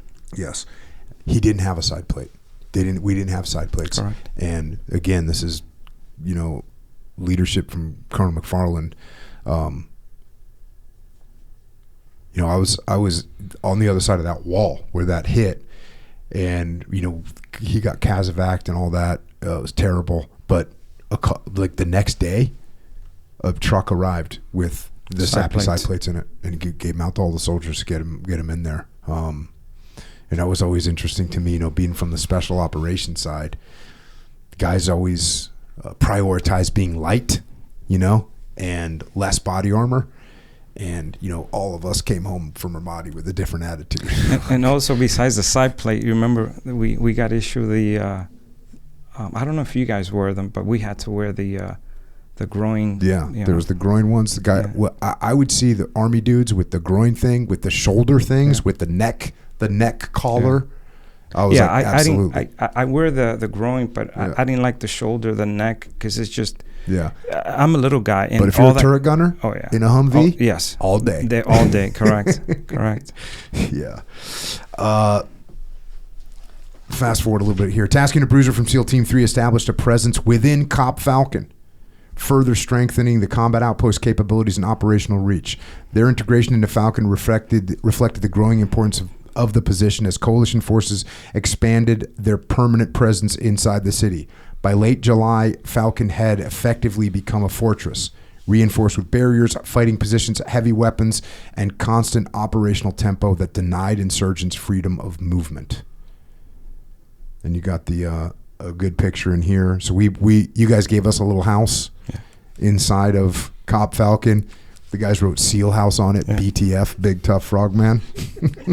And it was funny because yesterday, when I got Lay and the whole team and Nick and everybody, and I showed him the book and I showed him the picture, it was like, oh my God. It was like, it immediately brought him back. Oh yeah. And Nick I already sent the pictures to him nice. of that, so he has them. He's like, man, this is amazing. I don't have no pictures. Look, all my guys got to see this picture. Yeah. No, it was awesome, and it was because any operation to be conducted in that entire area, you could just roll out a COP Falcon. You're already there. You're already in the bad. You want to go get a bad guy in the bad neighborhood? You're in the bad neighborhood with your friends from COP Falcon. Walk out, grab them, come back. No, and Lay and the whole team. You guys will get intel, and then you would come see us. Hey Miguel, look, we're looking for this guy. He's a high value target. And the intel we got, he's at this house. And I'll be like, nah, Lay, I saw this guy this morning, or I saw him yesterday. He's over here. You got a picture of him. I got. Well, here's the other thing about the pictures. Besides normal patrols, we did a lot of sensing patrols, meaning that I went out, and my job was to, with this biometric, take pictures and what do you call that? Retina. Yeah. So every house we went, there was age man, there was an adult, a man in the house. We took a picture, and so all that information was being gathered. And so I had the ability to literally, like, I went into every single house within my own battle space, and I got to see everybody. And so every time Lay and the team would come, they were like, hey Miguel, we're looking for this guy. I would either remember or I might have a picture. And so the intel that you guys got was good, and then I finished it off, for sure, making the final tweaks. And we did some massive raids together that gave us huge dividends because we were able to capture the high value target you guys were looking for. Yeah, there was also a lot of times where it got to eventually to a point where we would just call you up and say, hey, there's a guy named, whatever. We think he's in building 16, whatever, Juliet 16. And you guys would go, cool, we'll call you in 20 minutes. And you guys would patrol out there just as a kind of a standard patrol sometimes as a raiding force, but go out, come 20 minutes later, hey, we got him. What do you want us to do with him? Send him up to our detention facility. We'll interrogate him, find out where his friends are. Yeah, so that relationship was awesome. And, we didn't care who got to do the raid. You know what I mean? It was just, please get these bad guys. Like, let's get these bad guys. And sometimes it made sense for us to go down there and help out. And sometimes if it was a time-sensitive target, you guys could be there in 3 minutes, 7 minutes. And one thing about the Bradley, too, is when I used to get these calls, Miguel, go get this guy for us. We would bring out either 2 or 3 Brads, right? And about maybe 8 of us, 10 of us will cram in the Brad. And so you would tell me, go get this person. I might bring out 15, 18 of my guys. Mm-hmm. And you should see their faces when the ramp dropped. And all of a sudden, not 1 or 2 dudes, and not 1 or 2 soldiers will come out. You would get like 10, 12, 15, 18 of us storming, the compound. I mean, when you talk about command presence, shock and awe, I mean, that was impressive. Yeah, no, it's great, great relationship, and I mean, it was just couldn't be any tighter. The partnership between conventional army and special operations forces became a critical element in disrupting insurgent operations and maintaining relentless pressure on enemy forces during the campaign to reclaim the city. No doubt about it. You go on to say this, Cop Falcon changed how we fought. We weren't raiding from afar anymore. We were in their neighborhood. Our operational template was built on constant presence patrols, targeted raids, meet and talk patrols with sheikhs and local families, IED sweeps, OPs on the rooftops most nights. We moved on foot within minutes of stepping outside the wire. Our foot patrols ran from sunrise to sunset and often past midnight. We walked the same street so often that we knew every crack in the pavement. Insurgents hit us hard at first. Complex ambushes, machine gun fire from alley corners, mortars that bracketed our timing. But after weeks of constant grinding pressure, something changed. Civilians started pointing things out, kids waved, shop owners left their shutters open longer. By late July, we were no longer just guests in the neighborhood. We had become a permanent, accepted, and feared part of life there. Huge difference. And just to explain to people that don't know, the strategy in the war up until this point had been doing these targeted raids, go out, grab a bad guy and bring him back to base, and then the next night go out, grab another bad guy and bring him back to base. But those raids only take an hour, and the insurgents are there the other 23 hours. And so the locals, they have to bow down and give passive support to the insurgents. But once coalition forces are there, it's kind of like they do in America when you have a bad neighborhood and they put a police station right in that neighborhood. They'll put like a police trailer and they'll start doing patrols and get more presence. Eventually the criminals, they can't do anything anymore. They don't have the freedom of maneuver. And so that was the goal here. And eventually the civilians that were giving passive support to the insurgents because they didn't want to get murdered, eventually they go, hey, there's a bad guy in that building over there. You guys need to go get him. That's how it ended up. And we did. Yes, you did indeed. And you did indeed. You guys are also, there's no rest, right? You're training in Iraq. You're down there with Iraqi army. Yeah. There's another thing people got to remember. There's Iraqi army. And again, this is another thing that was people don't understand, we're there fighting alongside Iraqi soldiers. You are fighting alongside Iraqi soldiers. You have Iraqi soldiers. You guys are living with our Iraqi soldiers. Yeah. We, Task Unit Bruiser, we're operating always with Iraqi soldiers. And that's one of the things that was, with the civilian populace, the The locals could definitely tell the difference between a bad guy and a good guy, but the Iraqi soldiers are also going to be better at that than we are, obviously. You know, it's like asking somebody from Eastern Europe to tell the difference between a guy from, you know, Louisiana and Boston. You and I can tell the difference between Louisiana and Boston in a heartbeat. But somebody from Bulgaria, they hear a person speak English, it's just English, right? Yeah. But the locals and the Iraqi soldiers and eventually the Iraqi police, they can tell the difference. Yeah. And so that's powerful. No, in Falcon, you know, once we established it, secured it, you know, you guys had a permanent home with us, and we had the Iraqi army with us. We were tasked to establish the first official police station. So we also had Iraqi police with us, living with us, patrolling with us, eating with us. And I just remember a couple times training them, the uniform, and the showing up with an AK, no mag, or maybe a mag in one round. I mean, yeah. But I mean, they did a phenomenal job. And once we took them under our wings, and they realized truly that, hey, the Pitbull and Task Bruiser, you know, we're not going to leave you guys behind. We're here to support. That relationship got stronger, and then we were able to get, you know, the right uniform, the equipment, and they saw firsthand, we're not leaving you. We're here. Yep. Then that relationship, you know, became stronger. Task Unit Bruiser ended up with a whole contingent of guys, a small contingent of guys that just trained Iraqi police and just trained Iraqi soldiers up on Camp Ramadi. The important thing about the Iraqi police strategically was that the Iraqi police were from Ramadi. They were tribesmen. And that's a whole so yeah, an Iraqi soldier can tell better than an American, right?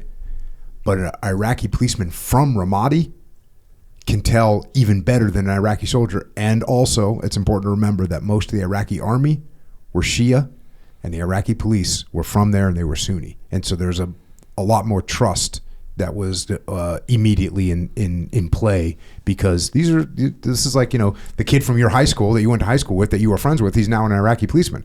So when he comes in and asks you something, you go, oh yeah, you know, there's some bad guys over there, or we need help with this, or we need some more fuel for our generators, or whatever the case may be, and the Iraqi policeman can make that happen. And so that was another key component of this whole strategy. But once again, the reason I'm bringing all that up is because you guys had to live with them, you guys had to train with them, you guys had to patrol with them. It's a difficult mission. And, you know, even though the enemy attacks, you know, sometimes we back off a little bit, this was by no means pacified in any way, shape, or form.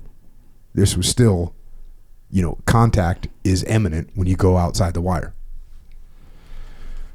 So you guys are doing all that, continuing operations. How often are you guys patrolling? What'd you say, you're patrolling 2 or 3 times a day? About 2 or 3 times a day. And then whenever you guys called and needed us to go raid and go pick up some, you know, high value target. But on average, it was 2, 3 times a day.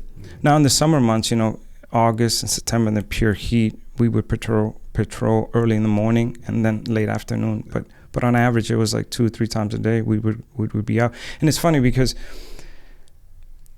the days that we didn't do 2 or 3 patrols, like maybe we did 1, the soldiers, myself, would be like, what's going on? It's bored. Like, it's bored. Sir, come on, let's go. Let's go out. Let's do something. I mean, that was part of the what kept you grounded is going out. Because if we didn't get no indirect or smart on fire, your brain, you already start thinking like, what are they planning? What's going on outside? And so you were eager to want to go out and talk to people and see what's going on. I'm going to fast forward a little bit. August 2nd, 2006. Team Bulldog, commanded by Captain Mike Baima, was tasked to conduct a coordinated search operation in Sector J10, the Al-Andalus district, to kill or capture anti-Iraqi forces operating in the area. Of course, you know, Charlie Platoon SEAL Team 3 was supporting this operation. You guys were out there supporting this operation. The atmosphere was thick with the dust of destruction. At approximately 0:58, Navy SEAL Ryan Job and his team were located in Building 125, Sector J10, in a high-risk position overlooking a crowded urban area.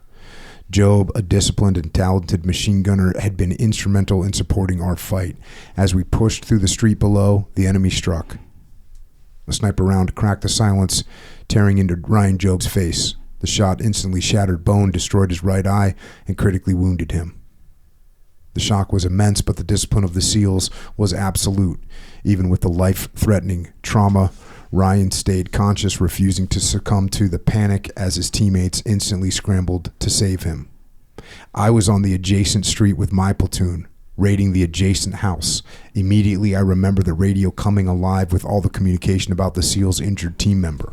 By approximately 8:15 hours, Team Bulldog tank section began engaging the sniper position with 520 millimeter main gun rounds. One of my Bradley vehicles supporting the SEAL team also returned fire with 10 25 millimeter rounds and 2 tube-launched, optically tracked, wire-guided tow missiles at Building 99 in Sector J10. First Sergeant Louis Duran and I immediately began coordinating with the SEAL team on Ryan's medevac while sustaining the fight on the ground. I began by repositioning our vehicles to support the SEAL team and by clearing the route. Ryan was rushed back to Cop Falcon by Team Bulldog in the M113 armored personnel carrier. Medical personnel at Falcon immediately began treatment.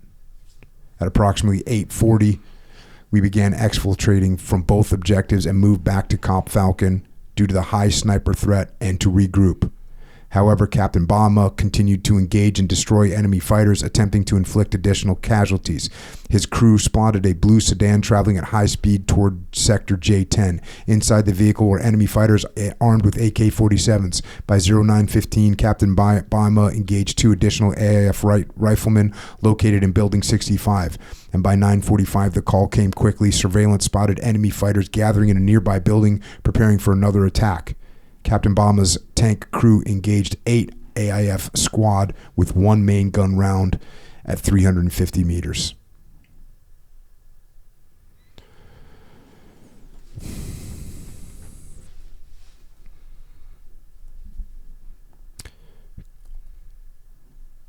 Carrying on, the SEAL platoon, all the support elements, and White platoon, which was your platoon. Now back at Falcon, we didn't hesitate. Ryan had been hit, and the only answer was to strike back immediately. By 10:30, the SEAL team had mounted 2 of the Bradleys from White platoon, headed straight back into the fight where Captain Baima was aggressively engaging the insurgents on the ground. White platoon took a defensive posture at Falcon, doubling every fighting position as Falcon was receiving direct fire. The SEALs and the supporting element from Falcon breached and assaulted Building 65, Sector J10. As they prepared to make entry, the house erupted in gunfire. Bullets snapped past walls and ricocheted through door frames. Inside Building 65, the fight narrowed to mere feet. Hallways lit by muzzle flashes, stairwells choked with smoke, rooms where life or death hinged on fractions of a second. When the SEALs were pinned down under a storm of automatic fire from Building 63, Mark stepped out. Not because anyone told him to, but because someone had to break the enemy's aim. He moved into the open, his weapon roaring, buying precious seconds for the others to reposition. The enemy fire intensified, hammering the walls around him, but Mark held his ground until his teammates were safe. A second time, he exposed himself, leaning out to identify the source of a new burst of gunfire. He fired back, suppressing the shooters. Then came the third final moment. Mark stepped into the opening. As he laid down another stream of covering fire, a devastating burst of machine gun fire split the air. Mark Lee fell, struck down instantly.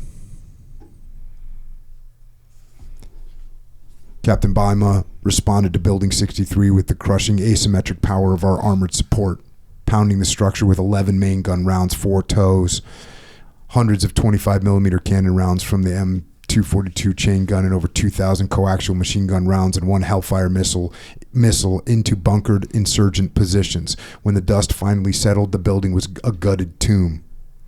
By approximately 11:40, the end of the fight, the area looked like a scar carved into the city. Burned out vehicles, collapsed walls, shattered windows, and a constant acrid haze of smoke and pulverized brick hanging in the air. We found 12 enemy bodies. Intelligence suggested as many as 15 had been dragged away by their fighters. It had been the biggest fight since we arrived, maybe the biggest any of us had ever seen. At the same time all of this was happening, Staff Sergeant Perales, commanding the Bradley and supporting the SEAL platoon on the ground, took immediate action and responded to the medevac call from Mark Lee. Staff Sergeant Perales dismounted the vehicle, exposing himself by providing security at the back of the Bradley as Mark was being loaded into the vehicle. Under fire, the vehicle continued to engage AIF using its armor and 25mm cannon to shield the medical team. Staff Sergeant Perales pushed through Sector J10 and medevaced Mark back to Falcon. At Falcon, the brigade surgeon had already stabilized Ryan and was inside the M113 armored personnel carrier. Staff Sergeant Perales and the medical team inside the 113 pushed forward to Charlie Med at Camp Ramadi. Everyone at Falcon watched them go, breathless, exhausted, blood on their gloves, and simmering with a cold, righteous anger. This was the turning point in spirit, the moment we went from fighting a war to fighting a vendetta. At Charlie Med, the medical facility was known throughout the battle space. It was staffed by a surgical shock trauma platoon composed of some of the finest medical professionals serving in Iraq. Made up primarily of highly skilled Army and Navy doctors, nurses, medics, and corpsmen, the unit operated under relentless pressure with one singular mission: to preserve life. In the chaos and violence of Ramadi, Charlie Med became more than just a medical facility. It was a place where courage took a different form, where surgeons, medics, and corpsmen fought just as fiercely to save lives as combat troops fought to protect them on the battlefield.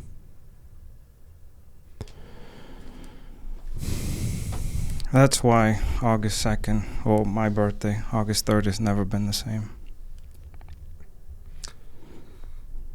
Yeah, I've always, Leif and I wrote about the amount of support that we got from you guys, and this is such a clear explanation of it.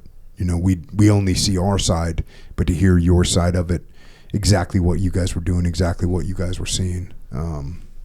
My vehicle. So Sam Perales is my gunner. So that was my vehicle, my driver. A couple months ago, my driver called me. I even talked to Sam Perales, that survivor Gil. It's like, sir, I should have drove faster. I should have pounded the insurgents more. And as a leader, it's my job to listen, to comfort. And so, we talked for hours. I trusted my driver, my gunner. And that's why we tasked them.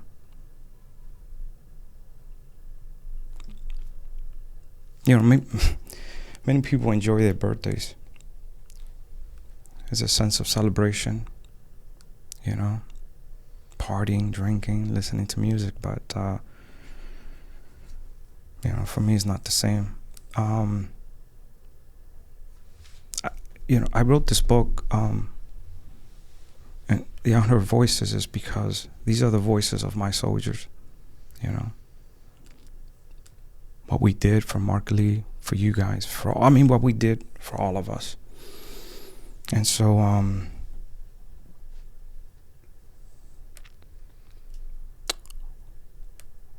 the sense of smell and taste,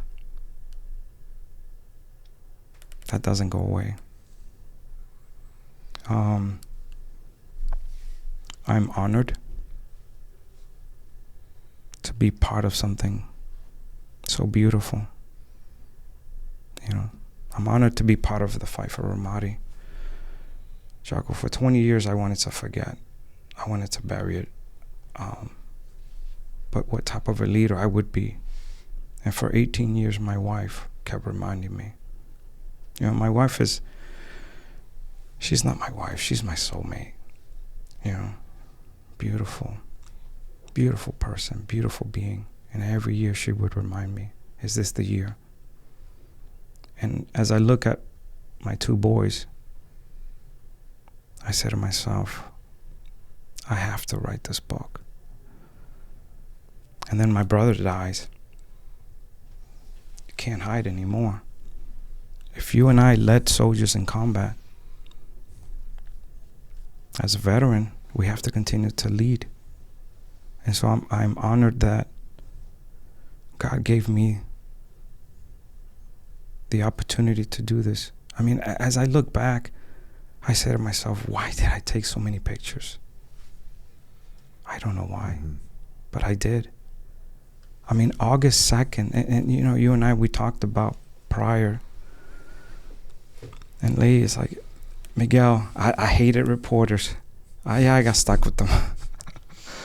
But even August 2nd, like, I was assigned to a reporter.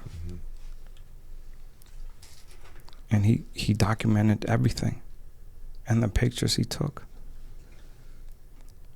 And that was Stars and Stripes. Yeah. And you actually have a copy of the August 3rd, 2006 Stars and Stripes.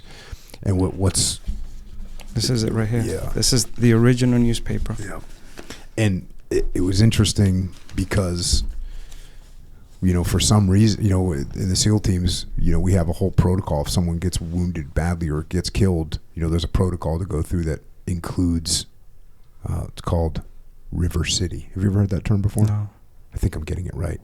But it means you're not allowed, it means you shut down all communications because they don't want the family to find out, you know, before they can be notified correctly. Well, I started getting emails, you know, that because it hit the news because this article came out pretty quick. And you know, again, looking back, it's we have that document. We have the historical document that reports exactly what was going on and the meaning and the impact of that sacrifice. And you know what's so amazing is 20 years later,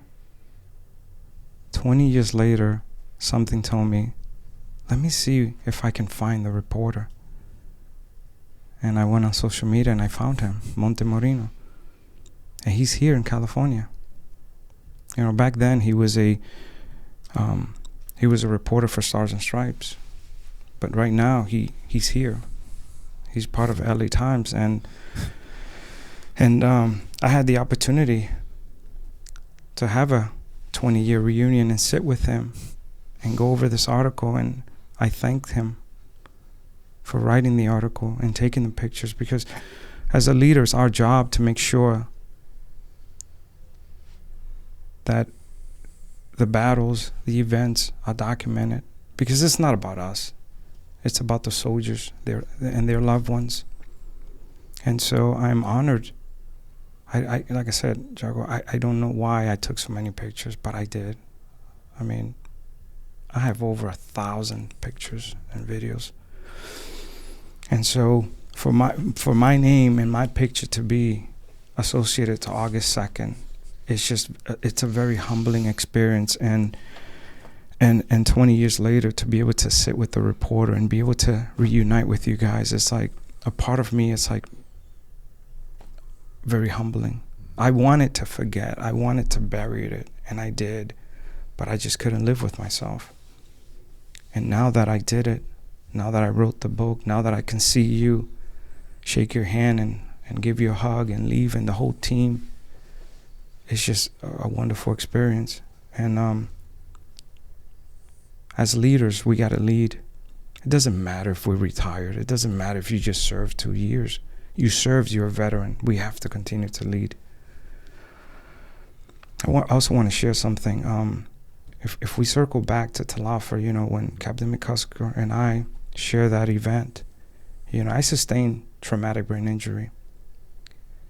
And so I suffer from this condition called essential tremor. So basically, I lost my fine motor skills on my right side of the body. So out of stress does affect my right hand. And so for years, you know, going through the VA, trying all these different medications, but inside of me, something tells me, this is not who you are. And so for me, the last 20 years has been, well, actually the first couple of years after I retired, I was lost going through the VA. But that little voice inside my head as a leader saying, lead. You know what's interesting too also, Jocko, is that leaders don't have, a true leader doesn't come. You can't box it on a height. I'm only 5'4". Leaders are short, tall, skinny, male, female, Hispanic, Americans. They're all different types of leaders. And for the last 20 years, that little voice of me telling me, I have to write the story. You have to tell the story of your soldiers, because August 2nd changed me of who I am as a person. And now 20 years later, I just want to share with the world what we all did. And once again, Unheard Voices is the voice of my soldiers. So people can truly understand the magnitude of Ramadi and what it was for all of us.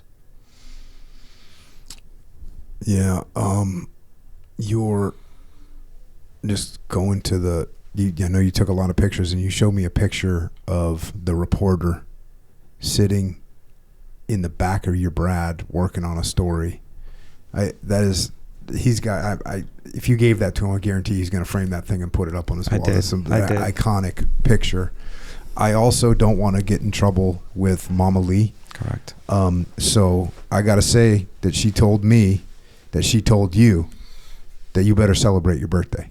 You better celebrate your birthday from now on. You didn't celebrate for 20 years.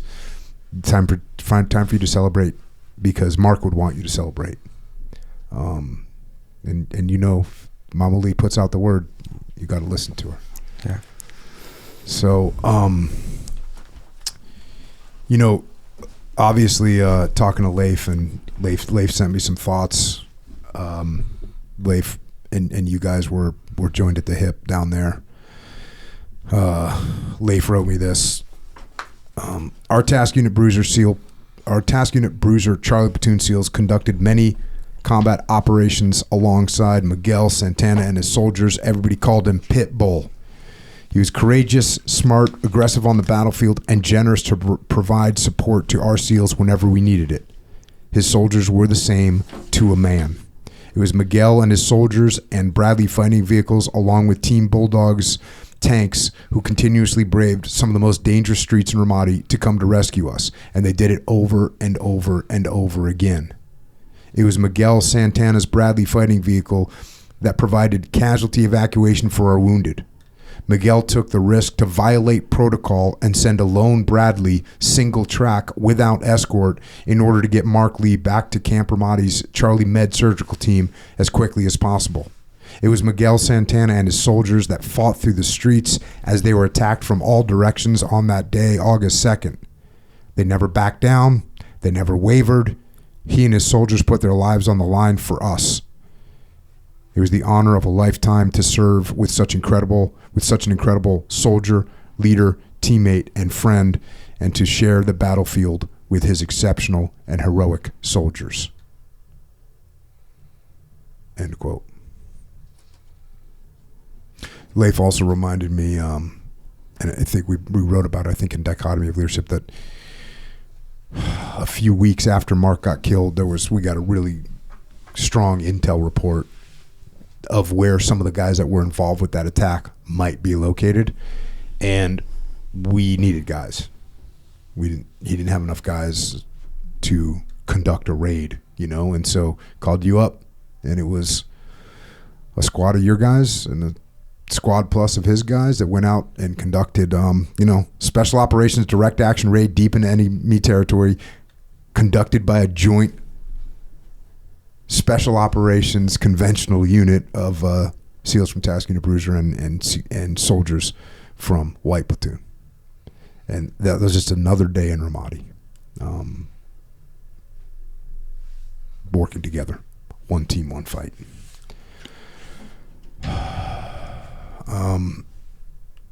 How did that, I felt like we felt very invincible Task Unit Bruiser felt very invincible. One of the things that I realized talking with Colonel Dean from the 135 and Colonel McFarland is when we were doing stuff, when my guys were out there killing bad guys, kind of everybody knew about it because you'd hear the report on the radio. They would go over. It'd go from from company net. Leif would tell a company commander, "Hey, we just killed 2 guys over here with a mortar tube." The company net would relay it to the battalion net. So now every battalion, everybody hears it. All the companies hear it. Those guys pass the word, "Hey, SEALs just killed 2 guys with a mortar tube," and that happened all the time. And so everyone kind of knew, what we were doing all the time. And we also, we had a lot of effectiveness on killing bad guys. And so, and plus the fact that we'd kind of come in and go in, meet and greet with you guys, go out, conduct an operation, and leave, and then go some other AO, do some work there. Plus you had guys on the other side of Ramadi out there with Seth Stone at Camp Corregidor. They were doing the same stuff. So it was like we had we built a reputation. And when Mark got killed, it was a big impact. And also Corporal Joe Thompson that same day from 3-8 Marines, a guy that my guys had worked with a bunch, killed on August 2nd as well. We stood side by side with those guys for the Angel flight. Just that impact of the guys, the first SEAL gets killed in Iraq, and it's like, oh yeah, these guys can get killed too. It definitely had that impact on us. It was an awakening. And I will tell you that from my perspective, not to be fatalistic, but I was realistic. And I knew, there's casualties happening every day.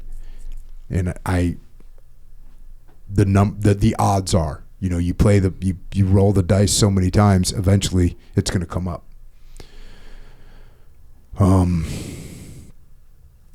And yet there's still work to do, and you still got to get your gear on and go back out. And that was the attitude of the entire Ready First Brigade. That's the attitude of the entire Ready First Brigade. What'd you guys do? August 3rd, what do you guys do? It's back to patrolling. Back to patrolling. August 4th, Patrols. August 7th, Patrol. August 10th. It's the way it was. Yeah. I mean, the life at Cap Falcon, it was very, very simple. You're either patrolling or you're manning one of the guard towers, or you were doing what? Getting ready to go back out. And within that routine is what kind of kept us together. When you said that, and I wrote it in the book, Life at Cap Falcon, when December came, it was kind of weird. And I wrote it in the book, and I just remembered, because here we are, all this time we're fighting day in and day out, and then the care packages started coming in. And so you open these care packages, and it's the smell of back home, the cookies, the things that make you human. And in the book, and I have a picture in the company talk, all these care packages and grandma cookies all around the walls are all the AK-47s and RPGs that I confiscated. That's just weird. Yeah. Here we are surrounded by the tools of war designed to kill, right next to a care package with mom and dad and grandma's cookies. Yeah, it's rough. Yeah. I preferred to not think about the rest of the world when I was there. Yeah. I didn't have any pictures of my kids. I put them in a drawer, in a folder. Yeah. I just wanted to focus on what we were doing. Yeah. Another thing I just remembered too that I want to share is, for us in the Army, when you're deployed, there's no alcohol. Right? However, because we were operating in Ramadi under, alongside with the Marines, we got an opportunity to celebrate the Marines' birthday. Oh. And we got our 2 beers. 2 beer day. 2 beer day. And I have a picture of that. And what's so interesting about that, it's like, wow, 2 beers. Really? 2 beers? Well, you know what? Halfway through my first beer, I was feeling it, Completely dehydrated. Exactly. No alcohol for 8 months or whatever. Exactly. And so, this is part of what life was at Falcon. Besides patrolling 2-3 times a day and going on these missions, where we're going after some high value target, there was also a sense of humility inside Falcon. We would get the care packages from back home. My platoon sergeant, Danny Lujan, and myself, we purchased a satellite internet satellite for our soldiers, because we lived out of Camp Falcon. Yeah. We had no internet, we had nothing. And so we would only go to Camp Ramadi maybe every 15, 20 days, maybe. Jeez. And sometimes I don't even go, I might, maybe a month before I would go back. And so we asked, and it was like, okay, yes, you guys can do it. So we bought an actual internet satellite. But it was only for the purpose of emails, and we had control of it. And so that way our soldiers can still somewhat communicate with their loved ones and be able to help with morale. Because remember, we also got extended. Oh, yeah. Our initial orders for 12 months, and then we got extended for 46 more days. You we'll get to that extension. You made a very nice tribute to Mikey Mansour in here. Yeah. Do you remember when that happened? Do you remember what you heard about that when that happened, September 29th? It came through the net also. And any time that I remember, every time you guys went out, me as the platoon leader, I kept track. Why? Because I was out every day. For the most part, either my platoon sergeant and I, we would rotate sometimes. He would go out and I would go out. Sometimes both of us will go out. But I always maintain situational awareness, kind of where you guys were at. And so when that came through, it was just a punch in the gut, just like Mark Lee on August 2nd. Yeah, and I know I mentioned that we got to see some level of improvement, as we were there. I remember when we put in Cop, I think it was Cop Sword or Cop Grant. I think it was Cop Sword. But like, my guys didn't kill anybody, which was a big step, for my guys to be out in downtown Ramadi for 2 days and not kill anyone. Like, that was pretty surprising. But it was the first time where it's like, oh, maybe there's some stuff getting a little bit better. But there was still so much heavy fighting to do. And you go through some of this stuff in here. Yeah, because I keep forgetting, when you guys changed out the new SEAL team that came through, we got to meet them. Yep. And so we introduced each other and kind of, what I bring to the fight. Yep. And so that's where that relationship was also formed. Yeah. Yeah. Myself and Leif and Seth and the last guys of Task and Bruiser left on October 21st. So then you got the guys from Team 5 in. Yeah. And again, the fighting was still going hard. You say this, I remember hearing the blast before I fully understood what happened. It was a concussive wave that rolled through the adjacent city blocks like a physical hammer. A bright searing flash split the blackness, followed by a thunderous crack that seemed to rip the sky open. It was the kind of explosion you felt in your ribs before you even heard it. Then the radio net, our lifeline, came alive with the sound of pure chaos, broken only by panicked shouts and static. Captain Michael P. McCusker, Staff Sergeant Nicholas Krutoff, Staff Sergeant Carlos Guzman and Specialist Ryan Major were all hit by a massive IED. We immediately sprinted toward the impact area. The IED had torn through the platoon formation with a brutal clinical efficiency. What struck me most powerfully was the silence right after the explosion, the awful stretched out seconds where radios crackled but no one answered, where you feared the worst but were forced yourself to keep moving, driven only by the primal need to reach your brothers. Reality was devastating. The 4 men were medevaced out to Camp Ramadi and quickly flown out to Longstool Medical Center, a name whispered as the destination we all prayed we'd never see firsthand. Yet that night, 3 of our own were flown there, each carrying wounds that would fundamentally shape the rest of their lives.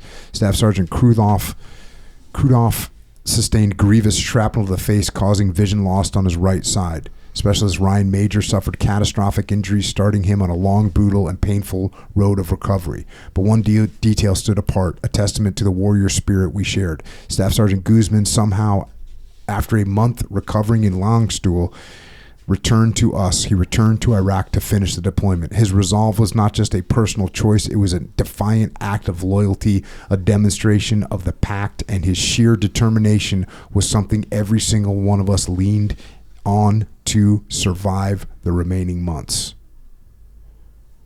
That was November 10th. November 20th.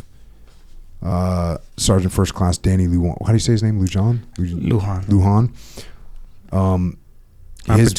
His vehicle gets hit. Yeah. And if we can just quick pause and go back to, so Captain McCusker and I share that experience up in Taliaferro. We were also, raiding this neighborhood that we got intel. So this mission was out of Cap Ironed. And so Captain McCusker got hit with a massive IED. And the 4 soldiers were from my sister platoon. Mm-hmm. And so Captain McCusker, besides what happened in Taliaferro, here it is in Ramadi, get hit with a massive IED. Staff Sergeant Guzman came back to us after a month, still with shrapnel in his body. Yeah. Staff Sergeant Carlos Guzman, towards the end of the book, I provide, where is he? Where's Sergeant Krudoff? Staff Sergeant Carlos Guzman did 6 deployments. 4 as a soldier and 2 as a contractor. Staff Sergeant Krudoff, earlier, remember at the beginning, he was the one that got shot at ECP-3 from a sniper round. Got hit with a massive IED and was medevaced. And so he didn't get to finish the deployment with us. And then Major, everybody knows, he survived, but the injuries that he sustained. But today he's a phenomenal warrior. Mm-hmm. Involved in so much, for the military and competing. Just outstanding soldiers and warriors. What happened with on November 20th? Another IED. Guys get hit. Luckily, pretty minor injuries. And in the book I say luckily because, one of the things that we did was, the Bradley, a powerful vehicle, but it did have some weak spots. And so you as the commander of the Bradley, you were exposed.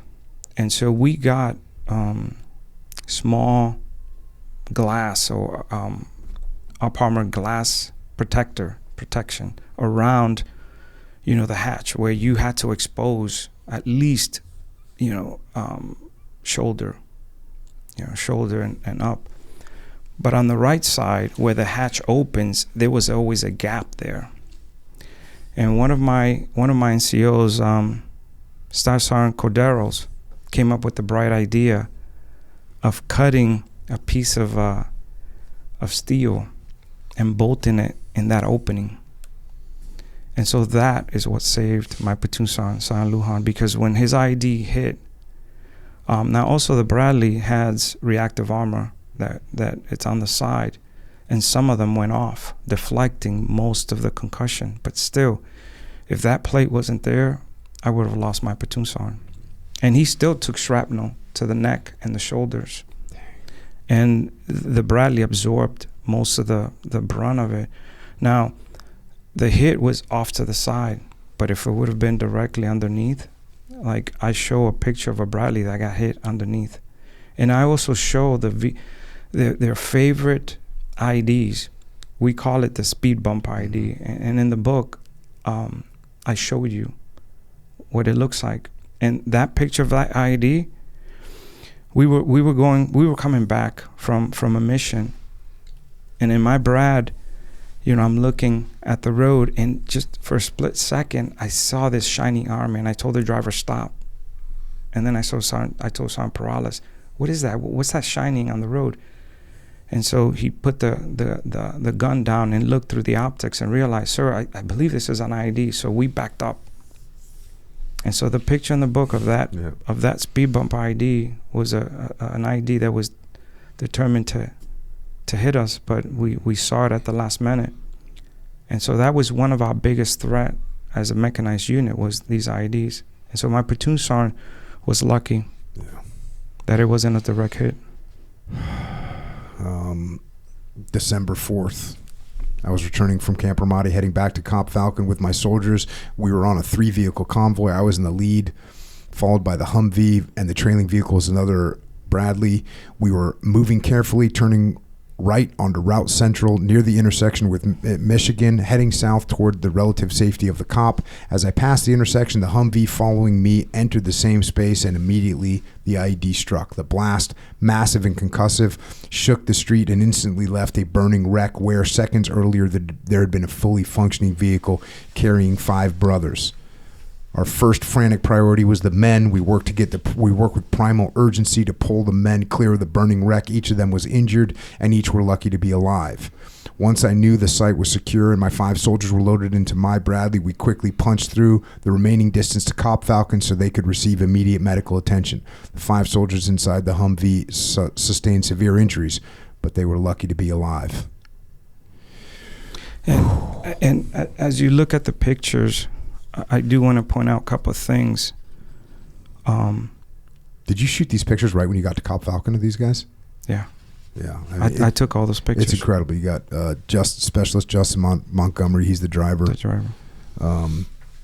Specialist Daniel Ike Anderson. Now, Specialist Ike Anderson,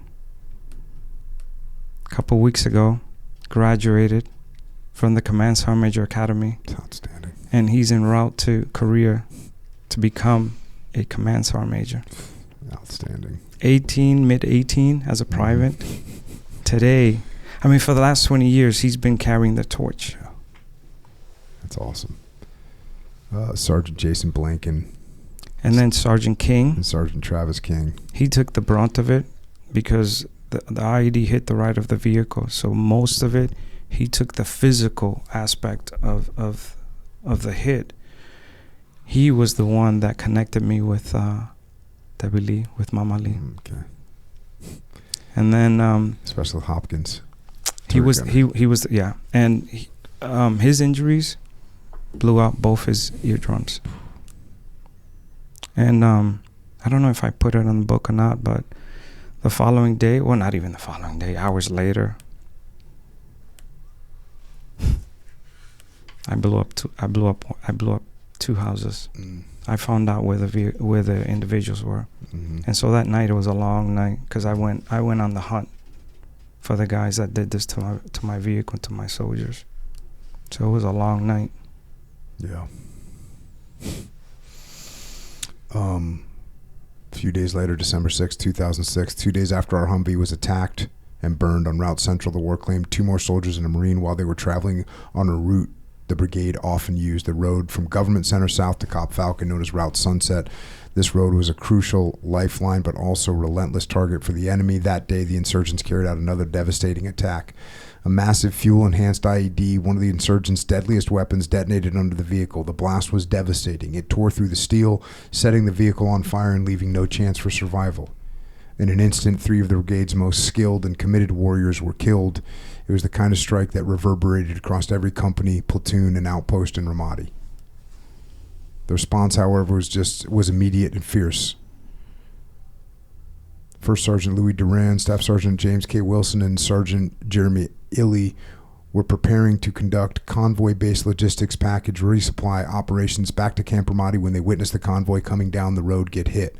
First Sergeant Duran instantly activated the Quick Reaction Force and then sent them forward to the secure site.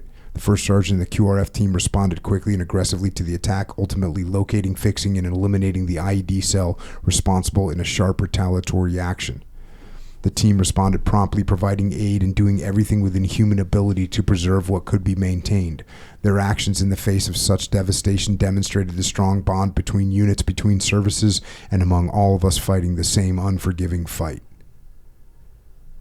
The death of Major Megan McClung, Captain Travis Patriquin, and Specialist Vincent Pamonte resonated through every rank. It reminded us that no amount of skill, experience, or heart could eliminate the randomness and the cruelty of war.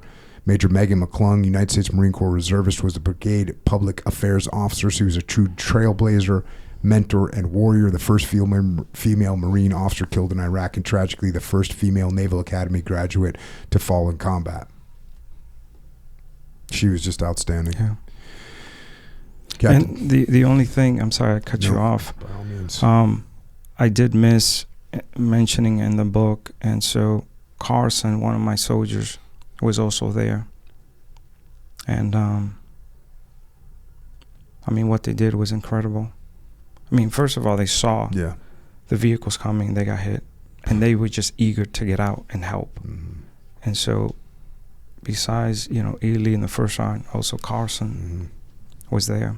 And he,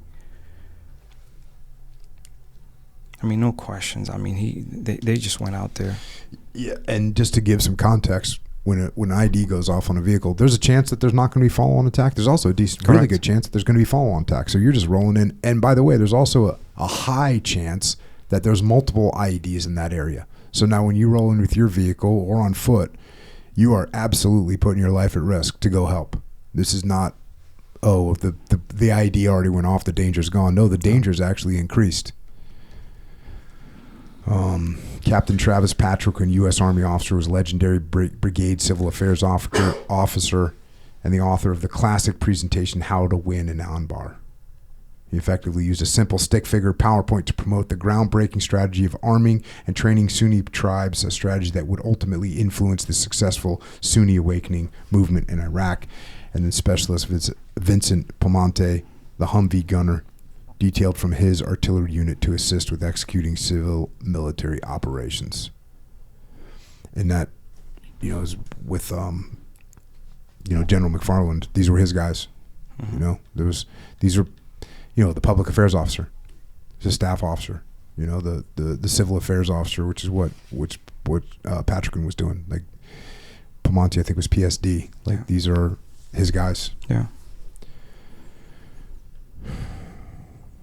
Looking back, go ahead. No, and I'm sorry I cut you off again, but I might as well hear it from the horse's mouth. No. What I wanted to share is that, Jocko, is that you can see how busy we were at Falcon. Yeah, that's kind of one of the reasons I wanted to read. Like, this is, what is it, November 10th, November 16th. It's just day after day, and these are devastating attacks. These are destroyed vehicles, and these are not the only ones. There's constant sniper fire. And by the way, this is just one combat outpost. Yeah. There's 5-6 other combat outposts that are all experiencing this kind of stuff all day. So yeah, I wanted to convey that this was daily operations, and the risk was always there. So yeah, absolutely. And I'm skipping some stuff as well. There's more in the book, but there's even more that's not in the book. Correct. And that's kind of what you mentioned here. Looking back at this chain of relentless violence, from the sacrifice of Mansour, the agony of August 2nd, the continuous IED threats, to the devastating losses of December 6th, what stands out isn't the violence, but it's the bond it created. After long days and longer nights, after raids, firefights, and explosions, when we finally returned to the outpost and took off our helmets, there was always a quiet, subtle moment where we looked at each other and knew the simple truth: brothers in arms. We learned to breathe for one another, to watch each other's sectors without being asked, to memorize each man's footsteps, breathing patterns, sense of humor, and fears, but most important, to know instinctively when one of us was off, tired, hurting, scared, or angry. That bond saved lives. It kept us sane, and it gave us meaning during a year when death stalked us daily. I didn't realize it at the time, but brotherhood was the armor we wore beneath the Kevlar, beneath the plates, beneath the dust. That's why we survived Ramadi. That's why we remember. That's why I'm writing this book, to ensure this story isn't forgotten and is added to history books so future generations will always remember what we fought for in Ramadi. 100%. 100%.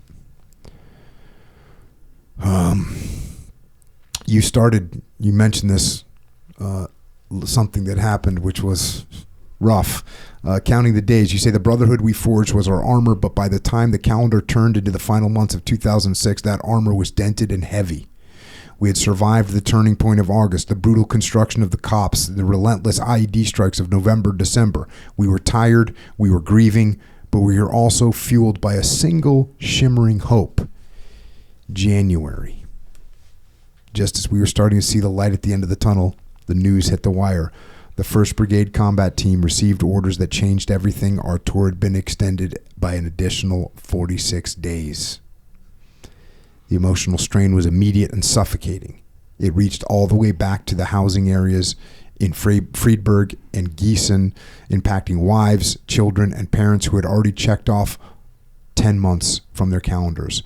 In Ramadi, the extension was more than just a delay. It was a period of increased vulnerability. We were short timers who weren't short anymore. We had to fight the urge to check out mentally. We had to maintain the same discipline, the same IED sweeps, and the same house raids, even though our hearts were already halfway across the world.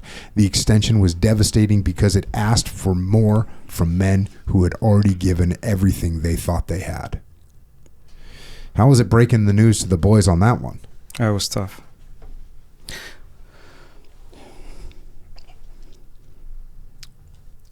All the platoon leaders and all the leadership had to come to Cap Ramadi, and we were giving the news that we were extended.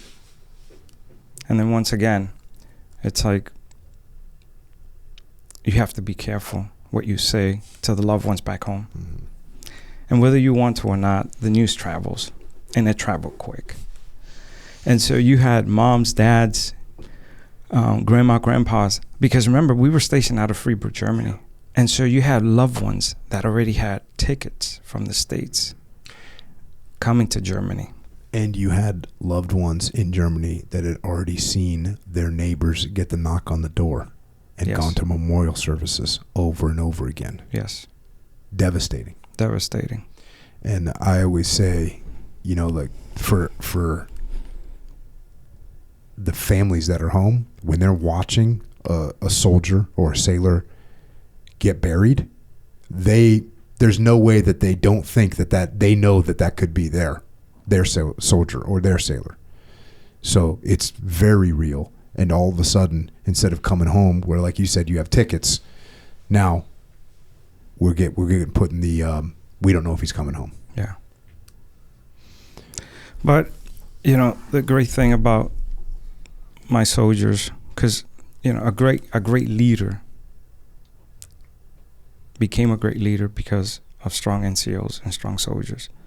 And so my soldiers were hardcore veterans. The majority of them already had 1 or 2 deployments under their belts. And so they understood the mission. I mean, they're just outstanding soldiers, and they understood what the mission was. And like I wrote in the book, the biggest thing is like, hey guys, we're still here. We're not, we're still in the fight. So whatever you do, just make sure that we continue to look after each other. Okay, it's 46 days, but we know the battle space, we know the streets. Keep your head in the game, and we're gonna make it. We're gonna survive this. And like, once again, all my NCOs and all my soldiers, I mean, just great all-Americans. And I say it again, I'm a great leader because I stood, next to giants. All my NCOs and soldiers were just phenomenal. Yeah. And, the whole name of me, the Pitbull, is because I'm a little guy, but you mess with my soldiers, it's on. And there was times my soldiers had to tell me, hey, sir, you're not going to be the first one through the door, sir. Come on, please, don't do this to us. You can't stack and be the first one. Come on, sir, please. Be the third, or just stay out there, sir. Don't. But what type of a leader I would be if I don't lead from the front. I mean, I never served in a Ranger regiment, but Ranger School to me and the Ranger tab meant something. Lead by example. And so to circle back, those 46 days, it was hard to our families back home, but my soldiers and we stayed focused on the mission. Yeah, the way you put it in here, you say we had built the outpost. We had stood by the Iraqi police as they reclaimed their precinct. We had survived the darkest days of August and the fiery trials of December. As we entered those final grueling weeks, we did so with a grim, quiet pride. We weren't just staying because we were told to. We were staying to ensure that the progress we had bought with the lives of our brothers, Mark Lee, Michael Mansour, Megan McClung, Travis Patrickin, would not be undone in the final hour. We were tired, we were frustrated, and we were homesick, but we were still the ready first. We would finish the job. And as 136, our motto is D's, not words. And that's what you did. You guys kept pushing, you kept patrolling, you kept working, and you detail that in the book. Get the book so you can read through some of that. And eventually, you head home. And I mean, the way you recount those things, the way you recount going home, leaving Ramadi brought a surge of relief, but it was tempered by a heavy, lingering shadow. We were leaving behind the streets where our brothers had fallen, in the neighborhoods where we had grown old before our time. We were returning to Germany changed men, bound together by a shared history that no civilian could ever truly grasp. We walked away with our heads high, knowing that when the history of the Iraq War was written, the stand we took in the heart of the great Sunni desert would be remembered as the moment the tide began to turn. We had survived, we had held, and finally we were going home. The homecoming piece, go ahead. Yeah, and that flight back to Germany. Oh God, that flight. For 14 months, you see battle-hardened men, right? And in that flight, you see this warrior kind of weeping a little bit like, oh, I'm coming home. For 14 months, you always had your sidearm, your M4. You always had, a tool of war. And now on that flight home, it's like, hey, you can take off your Kevlar. You can take off your IBA and put it in your bag. And when we landed in Germany, it was like at least for me, it was like a sense of overload, because in Iraq there was only one smell. And I know you can relate. There's only one smell, and that's just dirty uniform. And then we land in Germany, and it's like, oh my Lord. Just all the smell of food, of just how beautiful Germany is. I mean, the 1st Armored Division right now, they're in Fort Bliss, but back then we were in Germany, and Germany is so beautiful. The food, the beer, the women, the people.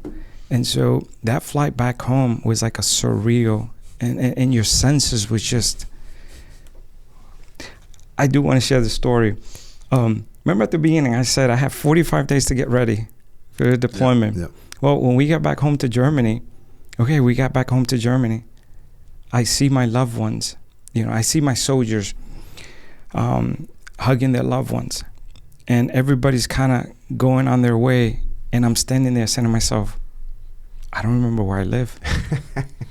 I literally didn't remember where I lived, because I got an apartment and like 2 weeks later I left after getting the apartment. And I didn't really remember. And so it took me a while to kind of be driving around the neighborhood to be able to find where I live. And what helped me was... Was it on base? No, it was off base. Oh, wow. It was off base. And back then, it's not like today that you have the Google technology, Maps, yeah. Google Map. There it was this. But Staff Sergeant Krudoff, since he was married, Staff Sergeant, he also lived off base, and he lived above me. Oh. And so I'm like, hey, Sergeant Krudoff, man, how do we get to my house? And so he kind of gave me an idea. And let me tell you, Jocko, when I got to my house, when I got to my apartment, and I opened the door, you know what my landlady did? Because I only met her briefly when I signed for the apartment. My German landlady left me a 6-pack of beer in the refrigerator. Jack. Outstanding. Salute to the Fräulein that did that. Yeah, that's awesome.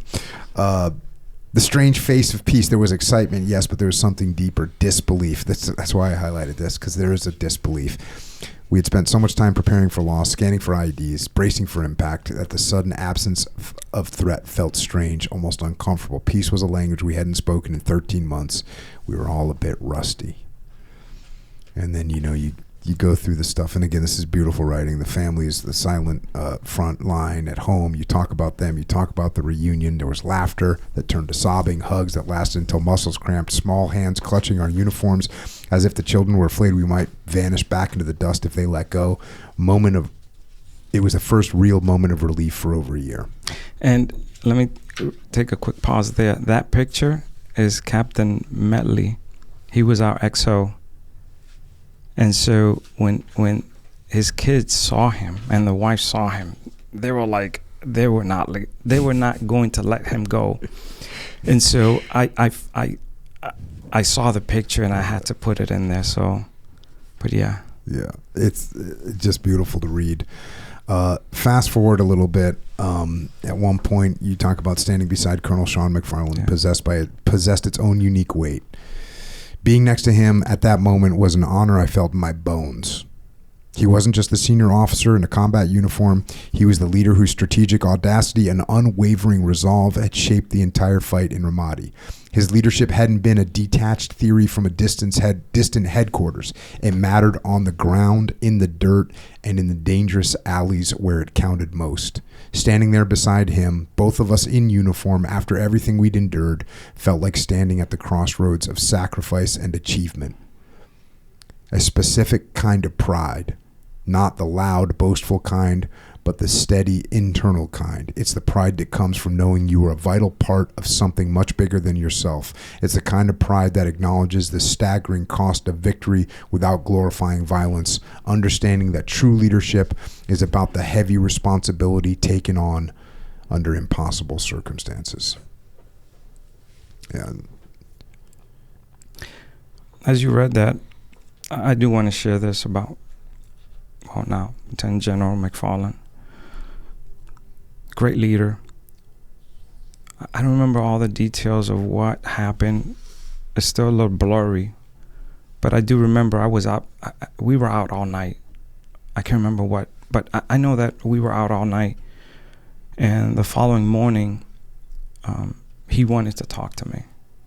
So he came from Cap Ramadi to see us, and literally he walked into the room where I was just passed out. And he's like, hey, Miguel, hey, Pitbull. I kind of opened my eyes, and he's standing there, and I'm like, holy shit, I'm going to get fired. I think I did something wrong. Shit, was I too aggressive? Oh, my God, what did I do wrong? He's like, hey, relax, Miguel. Just clean up and come see me. And so my platoon sergeants, all my soldiers were like, oh, my God, I hope we don't lose the platoon leader. But, what made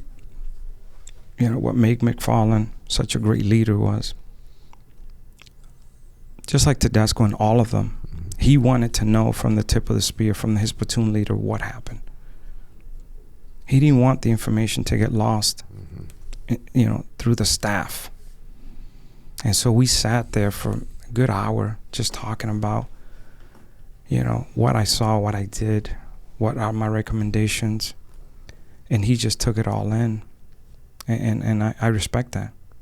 I really do. Because it wasn't once or twice. He was always there. Just like Tedesco. Tedesco led from the front. Yeah. They didn't hide at Camp Ramadi or behind the staff. They were there in the front lines with us.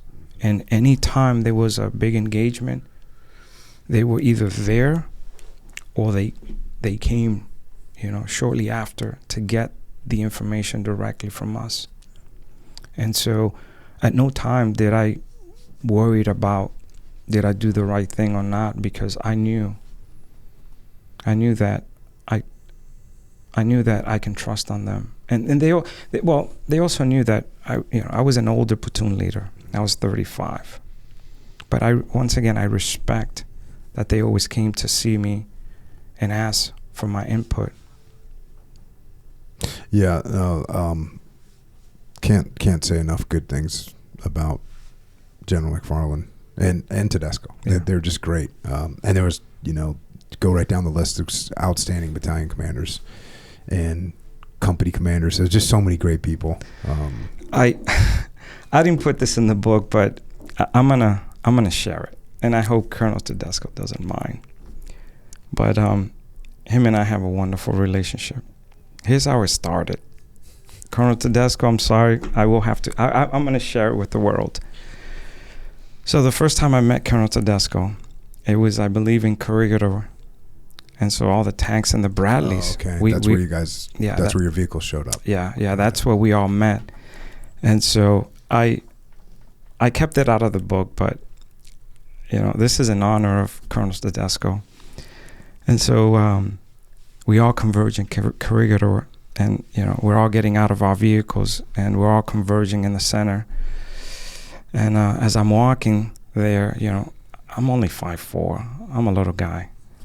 And Colonel Tedesco sees me. He walks right up to me and shakes my hand and goes, "You're going to do great things in my task force." And I was like, and I'm thinking, oh my God, am I in trouble already? I'm just meeting him for the first time. And I was like, "Yes, sir." He looks at me, he goes, "You know why?" I was like, "No, sir." He goes, "You're the first man that I can see eye to eye. I don't trust these tall men next to me, but you I can trust eye to eye. You're going to do great things in my task force." And I was like, "Yes, sir." And so that's how we began our relationship. And I'll tell you, 20 years later, I will follow Colonel Tedesco to the end, along with, Sean McFarland and Baema and Captain McCusker. I mean, once again, great leaders. If people look at me as a great leader, it's not necessarily me. I'm a humble person. I'm a great leader because I was surrounded by giants, between NCOs and great officers. Yeah. The thing that I realized about all these guys, and it was real obvious even being there, is all these leaders, what makes them so awesome is they just cared about the troops. And look, they were doing everything they could to get the mission done, and did get the mission done. But everybody just cared so much about making sure we do everything that we could to keep the troops as safe as possible. And and it's not easy. It's not easy when they are getting wounded and they are getting killed. It is hard to maintain and always put them first and care about them so much when you're also going to put them at risk. It's very, very difficult, but all of them, it was always front of mind. And you could see it. You didn't have to hear them talk about it. You could see it. You could feel it in the meetings, the way operations were planned, the way operations were directed. It was we care about the troops. We care about the soldiers, the sailors, the airmen, the Marines that are out there. They're going to have to do this stuff. And that caring that they all displayed was very obvious. And I think that's what kept everyone that made everyone trust them so much. You also, in the book, you pay tribute to a lot of the leaders that you worked with. You got Tedesco in here. Well, the final chapter of the book, let me just add this, because the whole idea of this book was just a memoir for my soldiers and their loved ones. Mm-hmm. And Strategic Book Advisors, the self-published company that I went with, just when I thought the book was done, they're like, "Oh no, you're not done." I'm like, "I don't understand." They're like, "You brought us back 20 years ago. We want to know where are you guys today? Mm-hmm.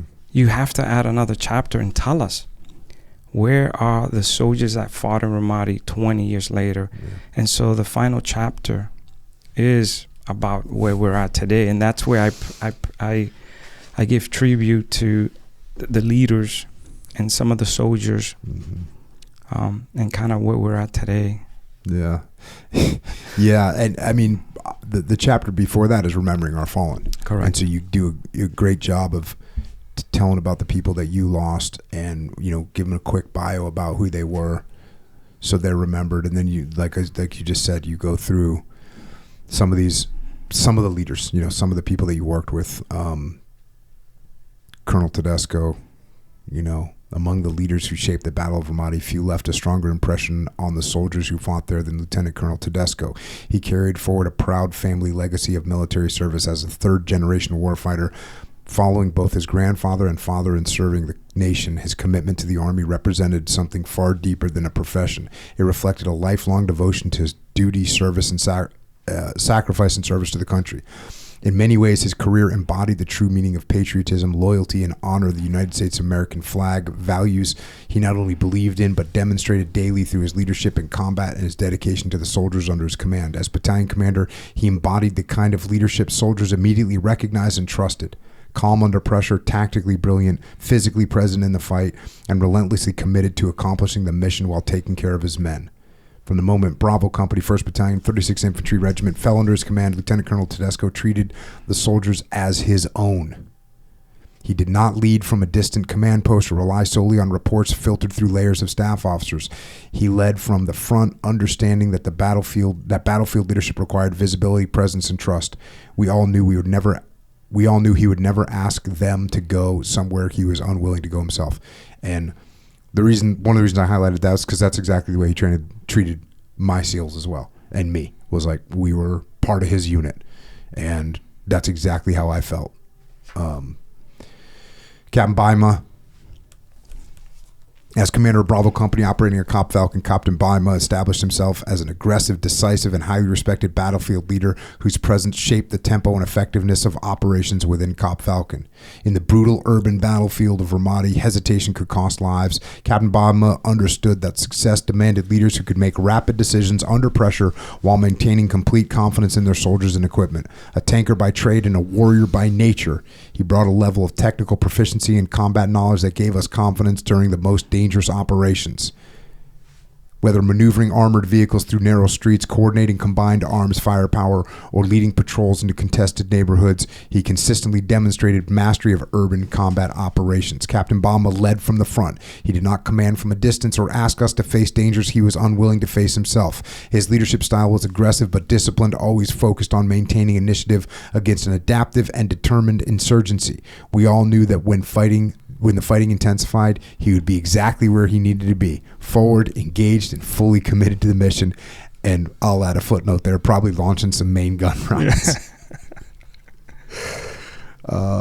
You got First Sergeant Louis Duran, the operational bedrock of the Outpost. First Sergeant Louis Duran was the bedrock of our unit, the steady, dependable leader whose presence brought order, discipline, and confidence during some of the most difficult moments of the deployment. In the chaos of combat operations within Falcon, he served as the backbone of the company, balancing toughness with genuine care for the soldiers under his responsibility.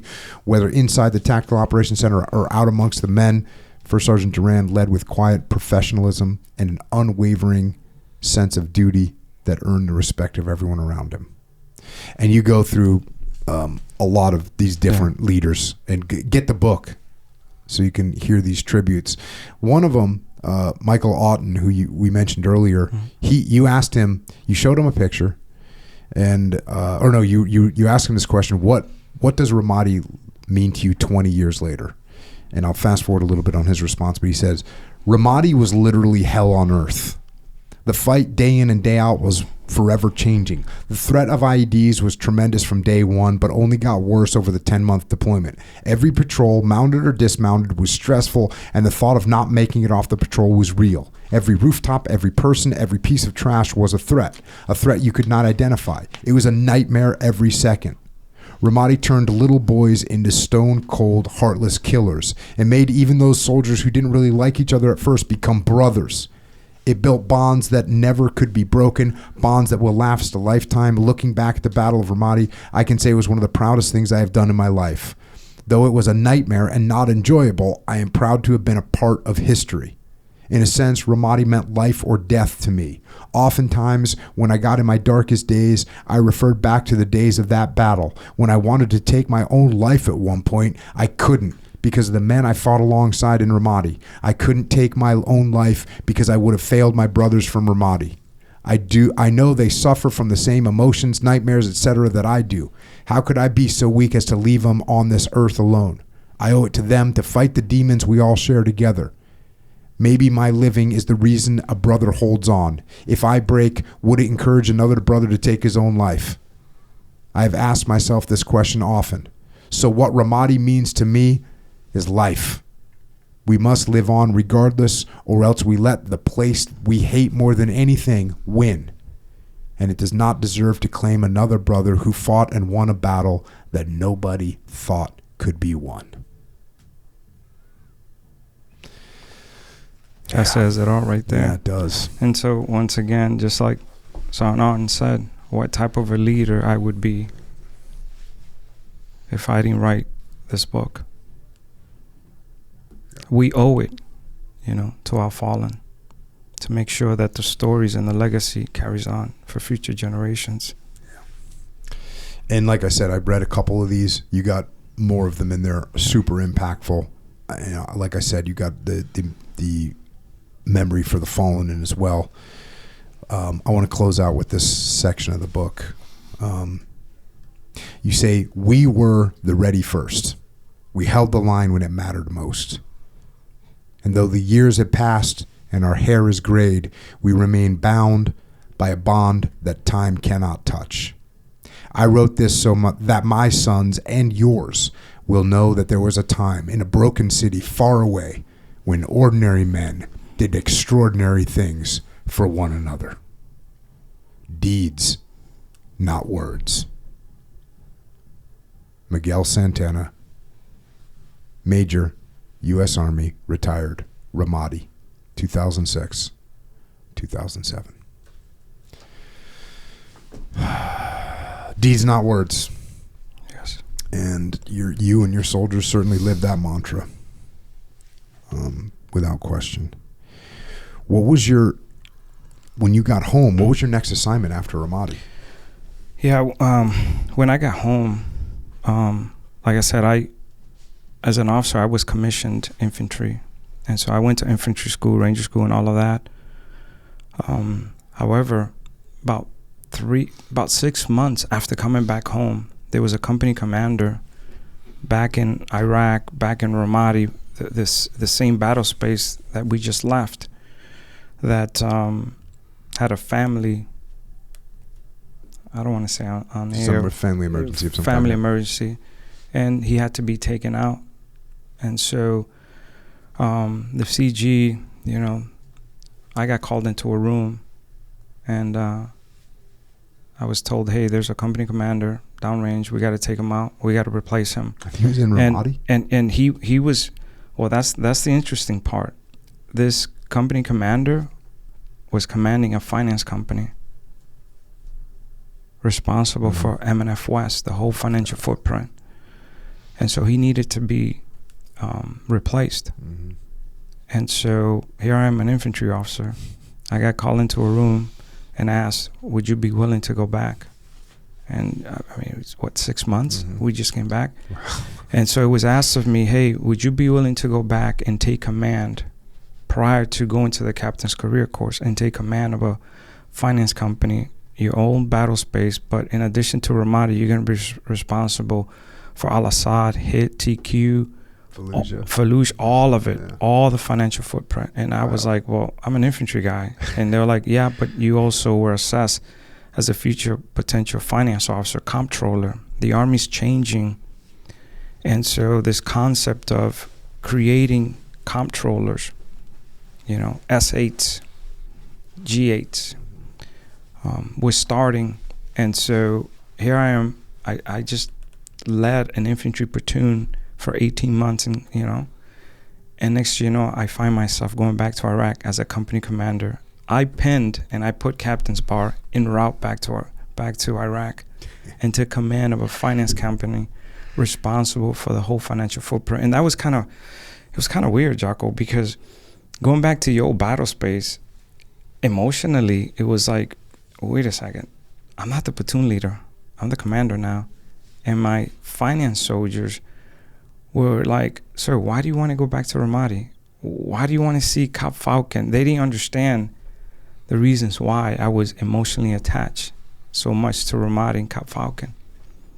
And so as I went back to Ramadi and visited all the battle spaces, battalion and brigade commanders were confused because, my uniform showed infantry, CIB, Ranger tab, and it's like, you're the finance commander? I'm like, yeah, I'm the finance commander. I'm what is called a future S8, embedded within the brigades, but responsible for the financial footprint.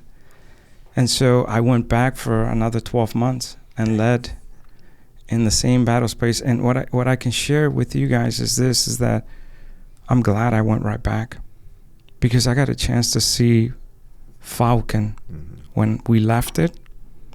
And about 8 months later, Falcon, completely different. Soldiers were walking around without hard hats, IBAs, and it was a softer Ramadi. Yeah. And that was weird for me. Yeah, that was weird for me. The guys, eventually we got the pictures sent back for the guys that were replaced us. And, it's like kids, girls going to girls' school, running road races down Route Michigan, just all that stuff. And it's funny because I never stopped taking pictures. So I have a picture of Cop Falcon when I left, awesome, next to another picture that I took. And it was like, wow, it's just so amazing. And so for me, it gave me an opportunity to find closure, because I was able to finally see what happened. I was actually given the opportunity to see what we fought for. But once again, August 2nd has never been the same for me. But at least I got a chance to see, because a lot of soldiers got hurt, got sent back to Germany, and they never found closure. Like, for example, Sergeant King, after he got blown up on the Humvee, he didn't come back from the deployment. And so sitting and talking to him, it's like, man, sir, there's a piece that is missing. What happened afterwards?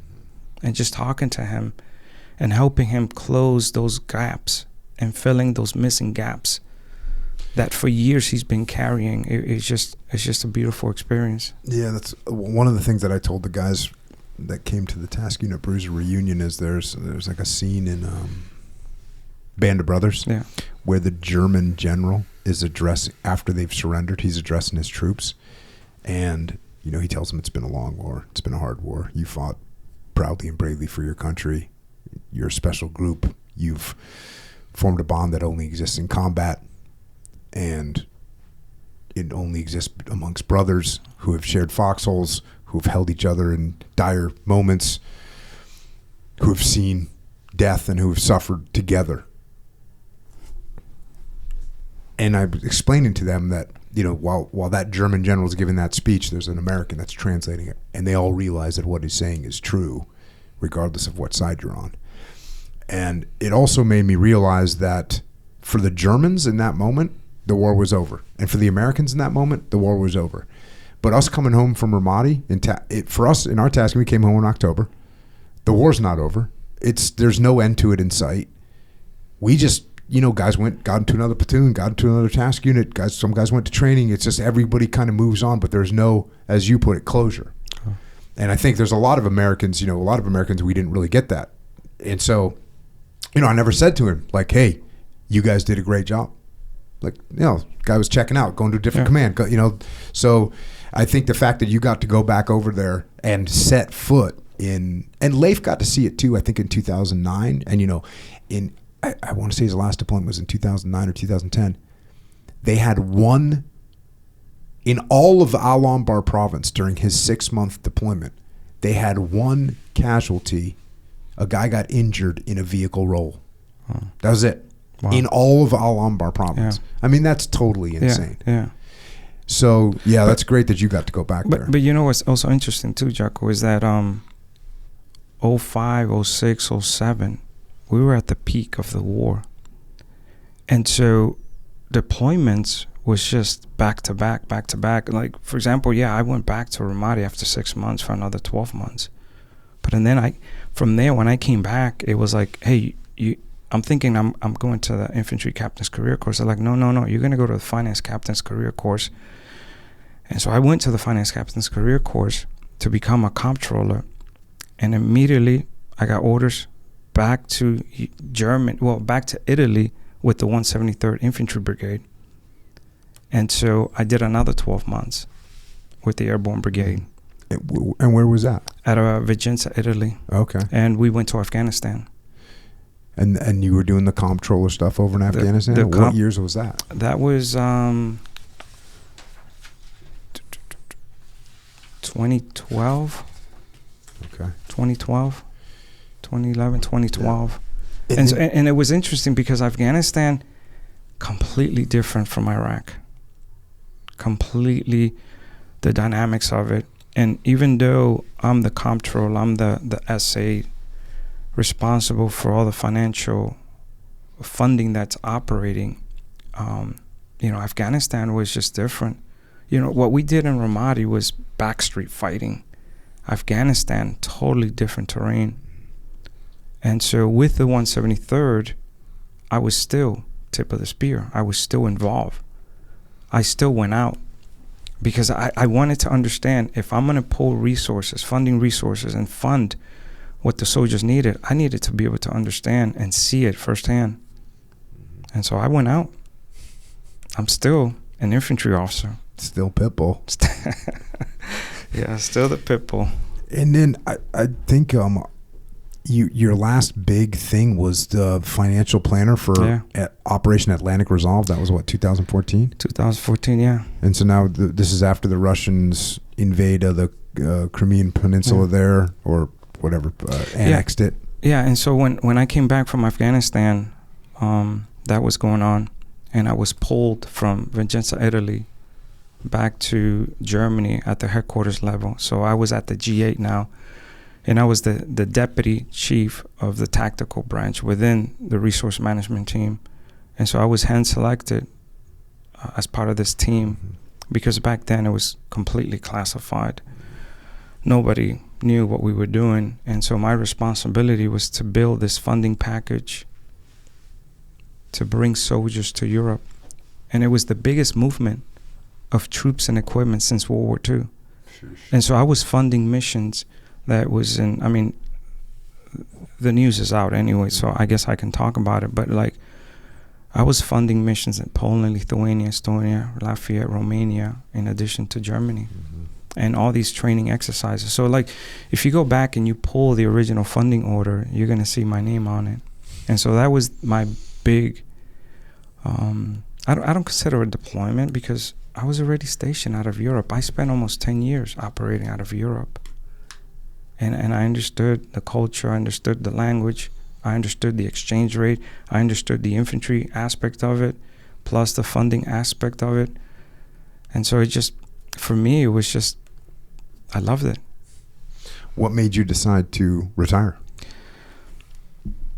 That's a difficult one, but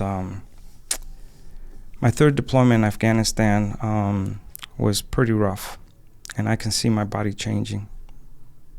I'm not going to share everything, but what I can say is that the injuries that I sustained as a platoon leader, as a company commander, it started creeping up on me.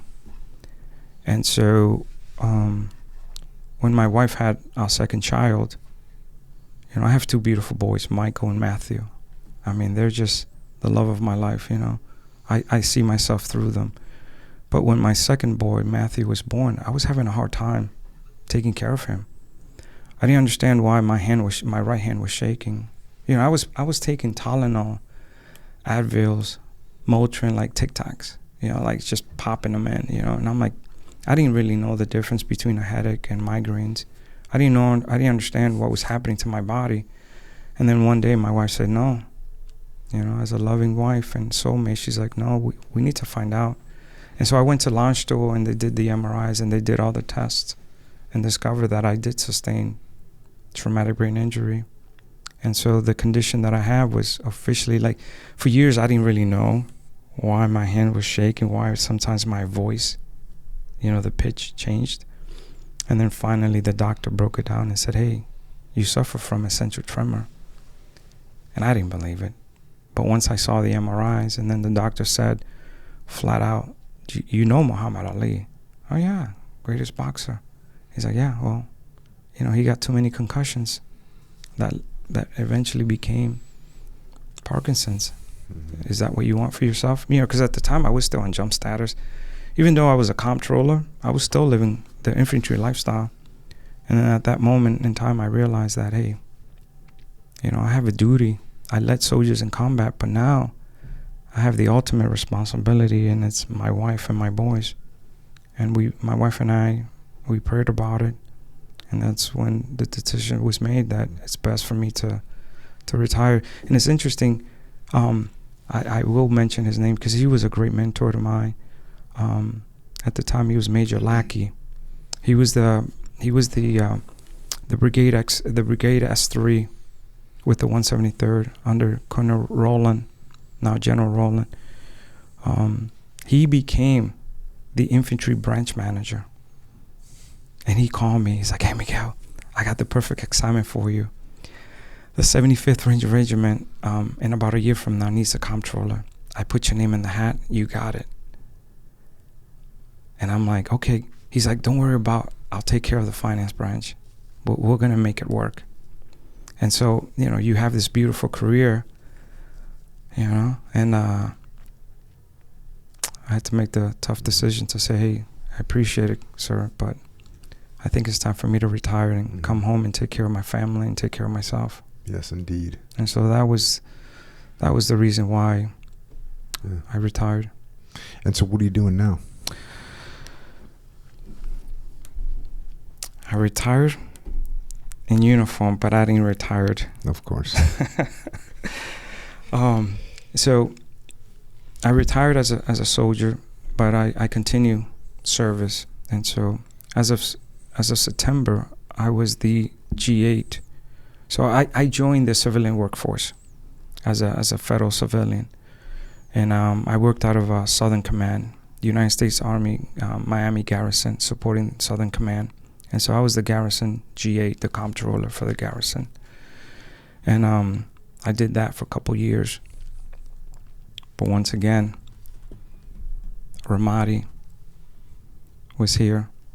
And so in September, with the government shutdown and all that, I saw the opportunity. And so I left that and committed to writing this book for my soldiers. Mm-hmm. And so what am I doing right now? Right now, what's my goal? Hang out with your wife and kids? Besides that. Because my wife just said, you got to lead. The amount of calls that I get from my soldiers and family members. And so what do I want to share with the world is a soldier will always be a soldier. My dad is 87 years old. All right? And my dad, if I tell him, Dad, I stand up, I want to salute. It's funny because I outrank my dad. And I say, Dad, I want to salute.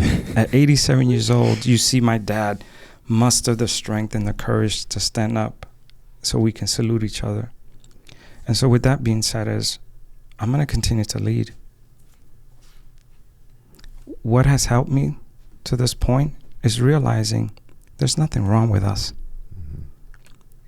We just simply transformed ourselves. A leader will always be a leader. A soldier will always be a soldier. And so as a veteran, I'm going to continue to lead. This book took 20 years. Jocko, I can't stop it. I'm writing another book. Awesome. I'm writing another book because my brother Jose taught me a lesson. At 57, He passed away. We're not going to live forever. And so what type of a leader, I ask again, would I be if I don't put all the lessons learned onto a book that's going to help? It has helped me tremendously, but it's also going to help my soldiers and family members. I mean, right now, it's kind of overwhelming, too, because the amount of emails. Like, I do want to share the story. Son Wilson, I'm sorry, I will have to share it. But I went to see Kemp Wilson. In the book, I called him the Builder, up in North Carolina. Every year, we go out of our way to make sure we have a reunion, just like Sergeant Naughton, Sergeant Guzman. I mean, a lot of my NCOs, I stay connected with them. And so, you know, I went to see him, and it was like we signed each other's book. And the beautiful thing about that relationship is that we still hold each other accountable. As we're sitting by the lake, beautiful house, you know, we talk about Ramadi, and we see the wives and the kids playing. It's like, wow, we did that.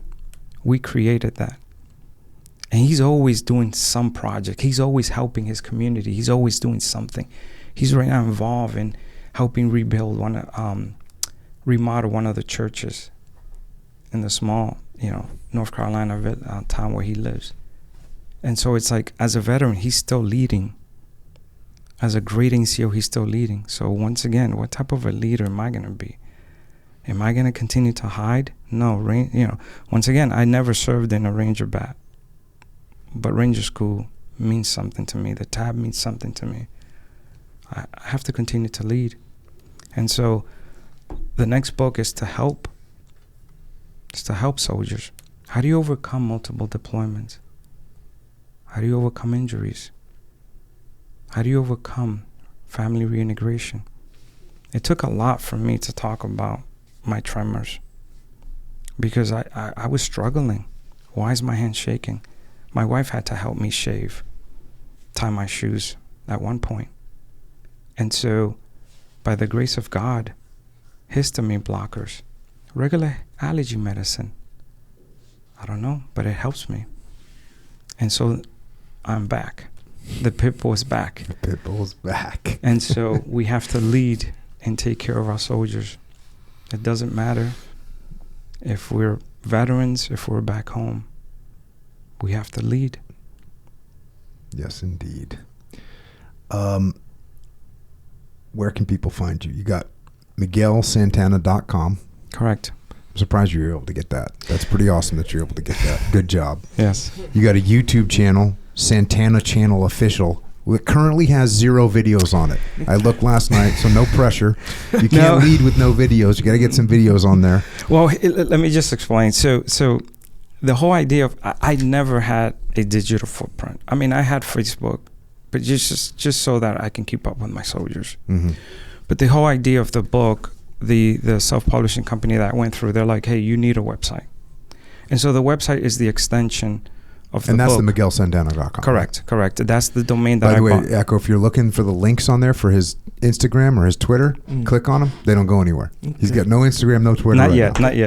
Good tip. But the website, what I'm going to do different is that if you read the book and you go to the website, there's pictures of us, there's pictures of you, there's pictures of us. There's a part that it's deployment photos. Mm-hmm. And some of these pictures that are in black and white, they're on the website, and they're colored. And then I have another folder for reunions. And you and I attended the 20-year reunion. But in addition to that, my soldiers have been having their own little reunions. Yeah. And so I'm uploading those pictures there. That's awesome. And in addition to that, what am I going to do? I have a lot of videos. I'm going to start sharing videos because what good is me having all these videos? Yeah. I have to share it with the world so that way people can truly get the full experience of what Ramadi was for us. Echo, can he not take those videos, put them on the YouTube channel, and then link it through the website? What do you mean? So he's got videos, put them on the YouTube channel, and then post them on the website through the YouTube channel. That'd be a good move, right? Yeah. All right. So when you re-listen to this, you heard what I just said, and it'll make sense. Or you'll tell your probably one of your sons will be able to do this better than you, but you know, that's awesome. Yeah. So MiguelSantana.com, The YouTube channel, Santana Channel Official. Facebook, Miguel N. Santana. And that's where you're at right now. Echo Charles, you got any questions? I have a couple. Right. Here comes the real interview. Might sound kind of random. I've been wondering this for a long time.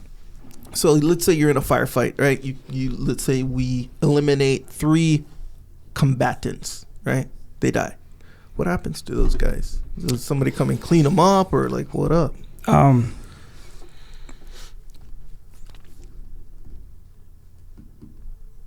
of respect, anytime we engage someone, the insurgents did have code of honor.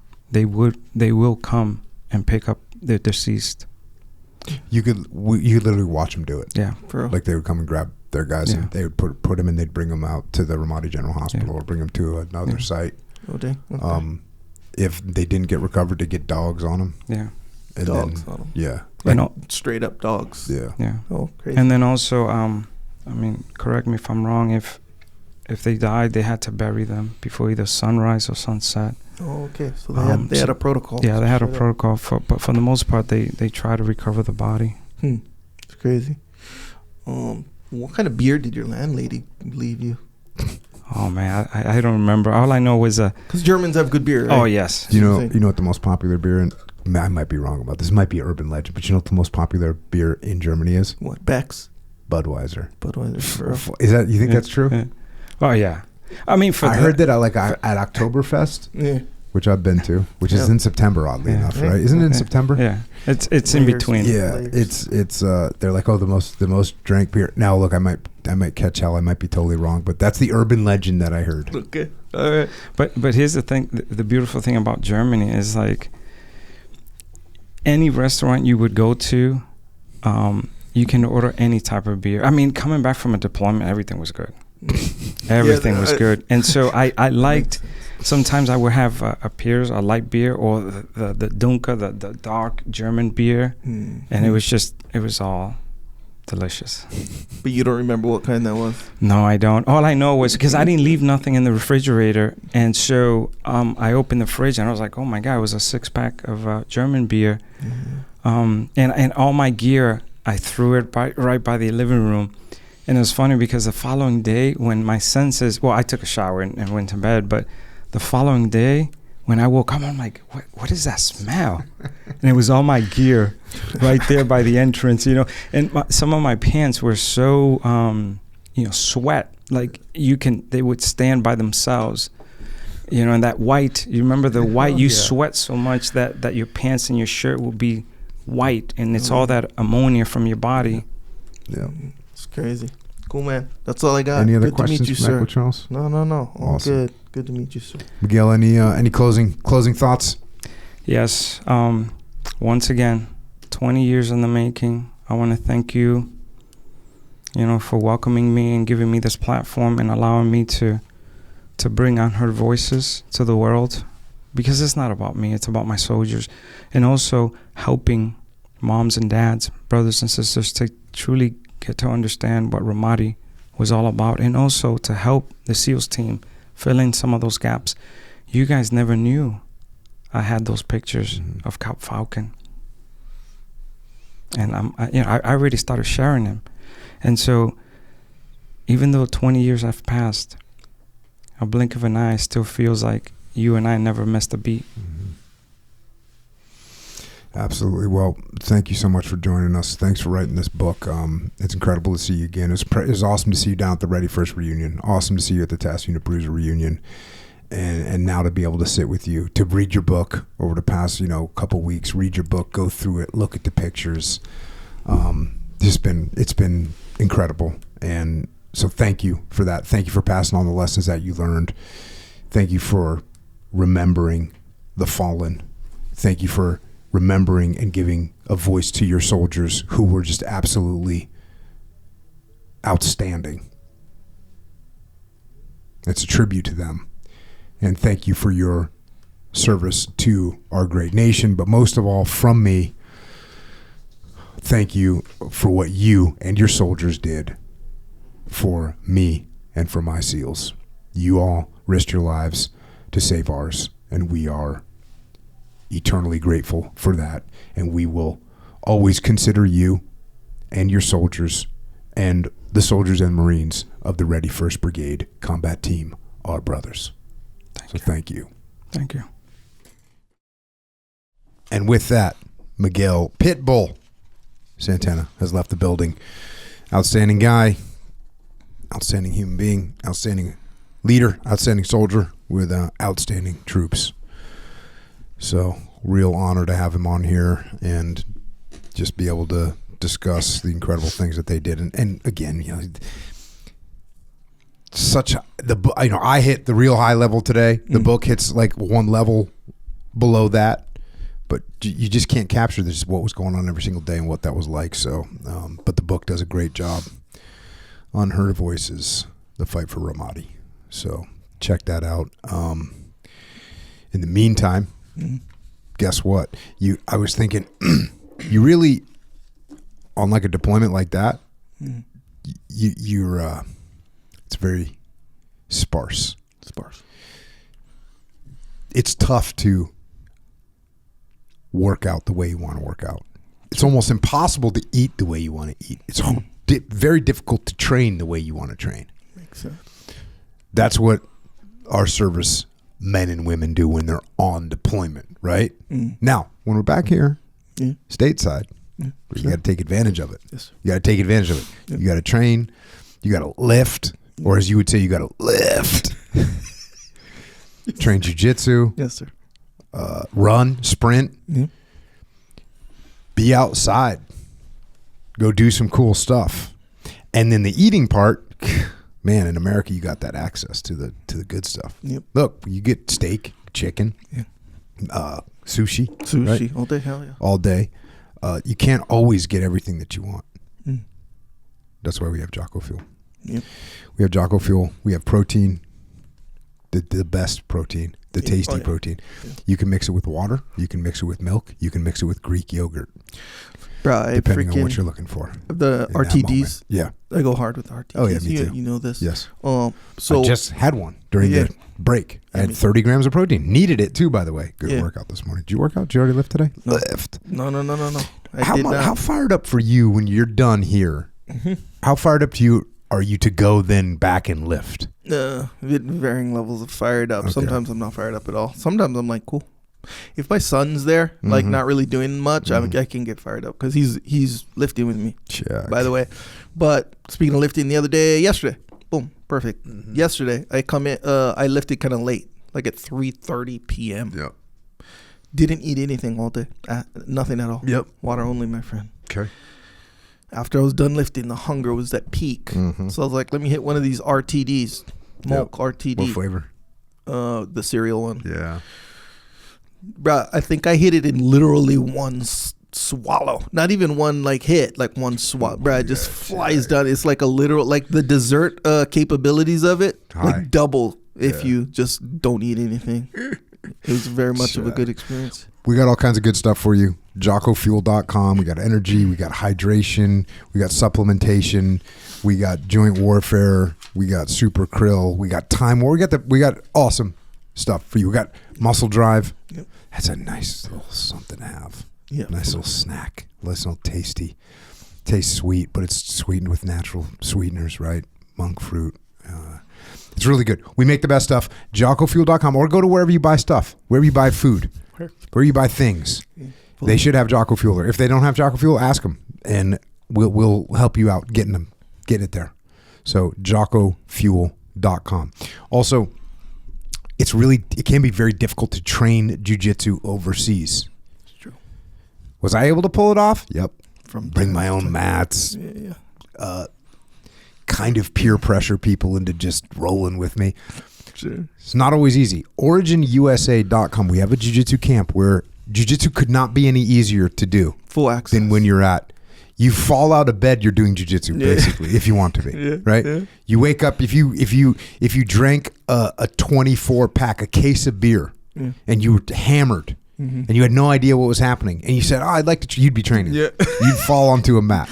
Which, let's face it, not so much the beer part, but a jiu-jitsu training / friendly competition can break out at any moment, and has broken out at any moment. Okay, so you remember this? It was Jack Daniel Hill and Alex Tabbs. This was like the most random. Where time was this? At camp. Oh, okay. It was like later. That's right. It was like post. It was right around the time that the mid rats were being served. Yeah, which is like the night meal. Yeah, the midnight 11 o'clock snack meal. Yeah, they were out there having a 40-minute roll, a 40-minute death match. Even it wasn't even a roll. They were trying to kill each other. Exactly right, bro. Sometimes it just freaking breaks into Who that. Who won? Do you remember who won? I think Jack, because he has more experience. Yeah, Jack had a little bit more experience at the time. And then, but Tabs was like, no, let's go again. And I was there. I witnessed the whole evolution. Okay. Because we're at the table. Yeah. And it started that kind. The whole thing. And it just escalated. Yeah. I forget what sparked it, but just escalated. So, at any given table, you might hear, well, we can go outside right now, right? Legitimately. You can hear that. Yep. At camp, you actually can go outside right now. The mats are right there. Yep. One of the many, by the way. Yep. You can, as close or as far as you need them to be. And yeah, man. So jiu-jitsu whenever you like. Yeah, so jiu-jitsu literally when you whenever say you want. fall out of your bed and you can be training, literally that's what's happening. Oh, yeah. So it's a camp. It's a camp for adult humans, basically. And you're doing jiu-jitsu, but there's a lake there's paddle boards, there's swimming happening, there's a weight room, there's people will teach like yoga and fitness. Jason Kalipu's out showing workouts. Like everyone's just doing stuff, cool stuff, fun stuff. Barbecue at night, people, hanging out, telling stories, doing Q&A. I do Q&A up there, just make stuff happen. Lobster bake too. Lobster bake, steak dinner. It's just awesome. So it is August 23rd through the 28th. This is a camp for adults, barely, right? You just get to go to jiu-jitsu all day. And by the way, if you don't want to train at all, and let's say you got a broken femur, you can just sit on the side of the mat and learn. No one's going to say anything. Oh, cool. You can watch this. Hey, this is how you do it. So you can train for 0 minutes a day or 7 hours a day. The choice is yours, but you're going to have a good time on and off the mats of justice. True. OriginUSA.com. Check out the camp. Come to camp August 23rd through the 28th. We'll see you there. Well, by the way, when you're there, you can get awesome jiu-jitsu gear. You can get jeans, boots, hoodies, everything that we make 100% America. OriginUSA.com. Check it out. It's true. Also a factory tour, by the way. You're interested in how this stuff is for real made, not just the legend anymore. You can see the actual process. Trust me, it was more interesting than I had anticipated. Because you get to see like the looms and all that. Like, how does a loom work? I don't know. No, you can. No, it's good. Especially the boots. That one was the one that really struck me. Pretty awesome. Also, don't forget about JockoStore.com. This is where you can get your Discipline Equals Freedom stuff. We got 5 versions of Discipline Equals Freedom shirts. 5 versions. 5.0. They're all good, though. Even 1.0. Freaking still holds up big time. I think 2.0 is my favorite. Yeah, that makes sense for sure. I like the most recent one, bro. 5.0. It's good. Is that the arch one? Yeah. Yeah, that one's pretty cool. Yeah, people seem to like that one. Nonetheless, hey, you can choose for yourself which one you like or all of them, whatever. It's available there. Also, good. That resonates with many people, and you want to represent. You can have that. 3 versions, by the way. Latest one is it's a good one. It's kind of a handwritten, kind of OCR font handwritten. It's a good one. You got to check it out. Okay. Anyway, well, I'll check it out then. Thank you. Yeah. Actually, I have one of those. Yeah, you literally took it from me. So hey, man. Hey, I take merchandise. Yeah. No, it's good. I'm glad you liked it. Also, other things. Stand by to get some. We're representing that. Get after it. The basics, fundamentals. We're representing that too. Also, as far as representation goes, you want to subscribe to a new design every month. Slightly more, I don't know, creative designs, whatever, fun. People like that. Anyway, it's called the Shirt Locker. Subscription every month, new design. Check it out. Go to JockoStore.com. Click on Shirt Locker. You can see what it's all about. Otherwise, yeah, check out the whole site. If you like something, get something. Okay, good advice. I'm here to tell you. We got some books as well. There's a book called Unheard Voices: The Fight for Ramadi, a Soldier's Memoir.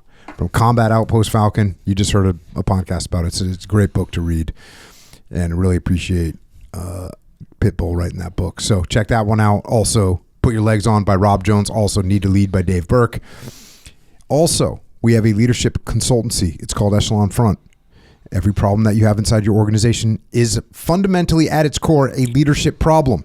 And we solve problems through leadership. So if you need help inside your organization or you want to come to one of our events, go to echelonfront.com. If you want to try our online training academy to learn the skills of leadership, go to extremeownership.com and take some of our courses. And then if you want to help service members, active and retired, you want to help their families, you want to help Gold Star families, you heard about Mark Lee today. We talked a little bit about Mama Lee and what she went through, losing her son, Mark. Well, she took that and turned it into something extremely positive, and that is America's Mighty Warriors. This is a charity organization, does so much to help our veterans and their families. If you want to donate or you want to get involved, go to americasmightywarriors.org. Also, check out heroesandhorses.org. They started a kids program, by the way, it looks like. So check that out, heroesandhorses.org. And then finally, Jimmy May's organization, beyondthebrotherhood.org. And finally, Warriors in Need, taking aviation specialists from the military and getting them jobs in the civilian sector. That's an outstanding organization to support. If you want to connect with us for Miguel, Pitbull on the interweb, he is MiguelSantana.com. And then he also has his currently empty YouTube channel, soon to be very populated, Santana Channel Official. And he's on Facebook, Miguel N. Santana. For us, check out Jocko.com. And then on social media, I'm at Jocko Willink and Echoes at Echo Charles. Just don't spend too much time on there because it's literally trying to kill you. And then finally, thanks once again to Miguel, to Pitbull, for joining us. Just outstanding to see you. Thank you for everything that you did for the country, for the Army, for the Ready First Brigade, and for Task Unit Bruiser. We will not forget you or your men. And thank you to all of our military around the world right now, and to our veterans as well. Thank you all for your service and sacrifice, and to the soldiers and Marines of the Ready First Brigade that we served with in Ramadi. Thank you, and we are proud to call you our brothers. Also, thanks to our police, law enforcement, firefighters, paramedics, EMTs, dispatchers, correctional officers, Border Patrol, Secret Service, as well as all other first responders. Thank you for your service and sacrifice here at home to keep us safe. And everyone else out there, there's another quote that is in this book, Unheard Voices, The Fight for Ramadi. After Mark Lee was killed, and also after Corporal Joe Thompson was killed from 3-8 Marines, that was on August 2nd, and at that point, there had been dozens of other soldiers and Marines killed. There's a quote that Miguel put in the book. It is a quote from Colonel Sean McFarland, who said, "We must make their deaths matter. Peace and prosperity in Ramadi. That is the mission." Well, that mission is over, but we still have to make their deaths matter. And the way that we do that is by living to the best of our ability, to do what we can to bring some light into the world, just as our fallen heroes fought to bring light into that dark place. So let's keep striving and keep living for them. And that's all we've got for tonight. And until next time, this is Echo and Jocko, out.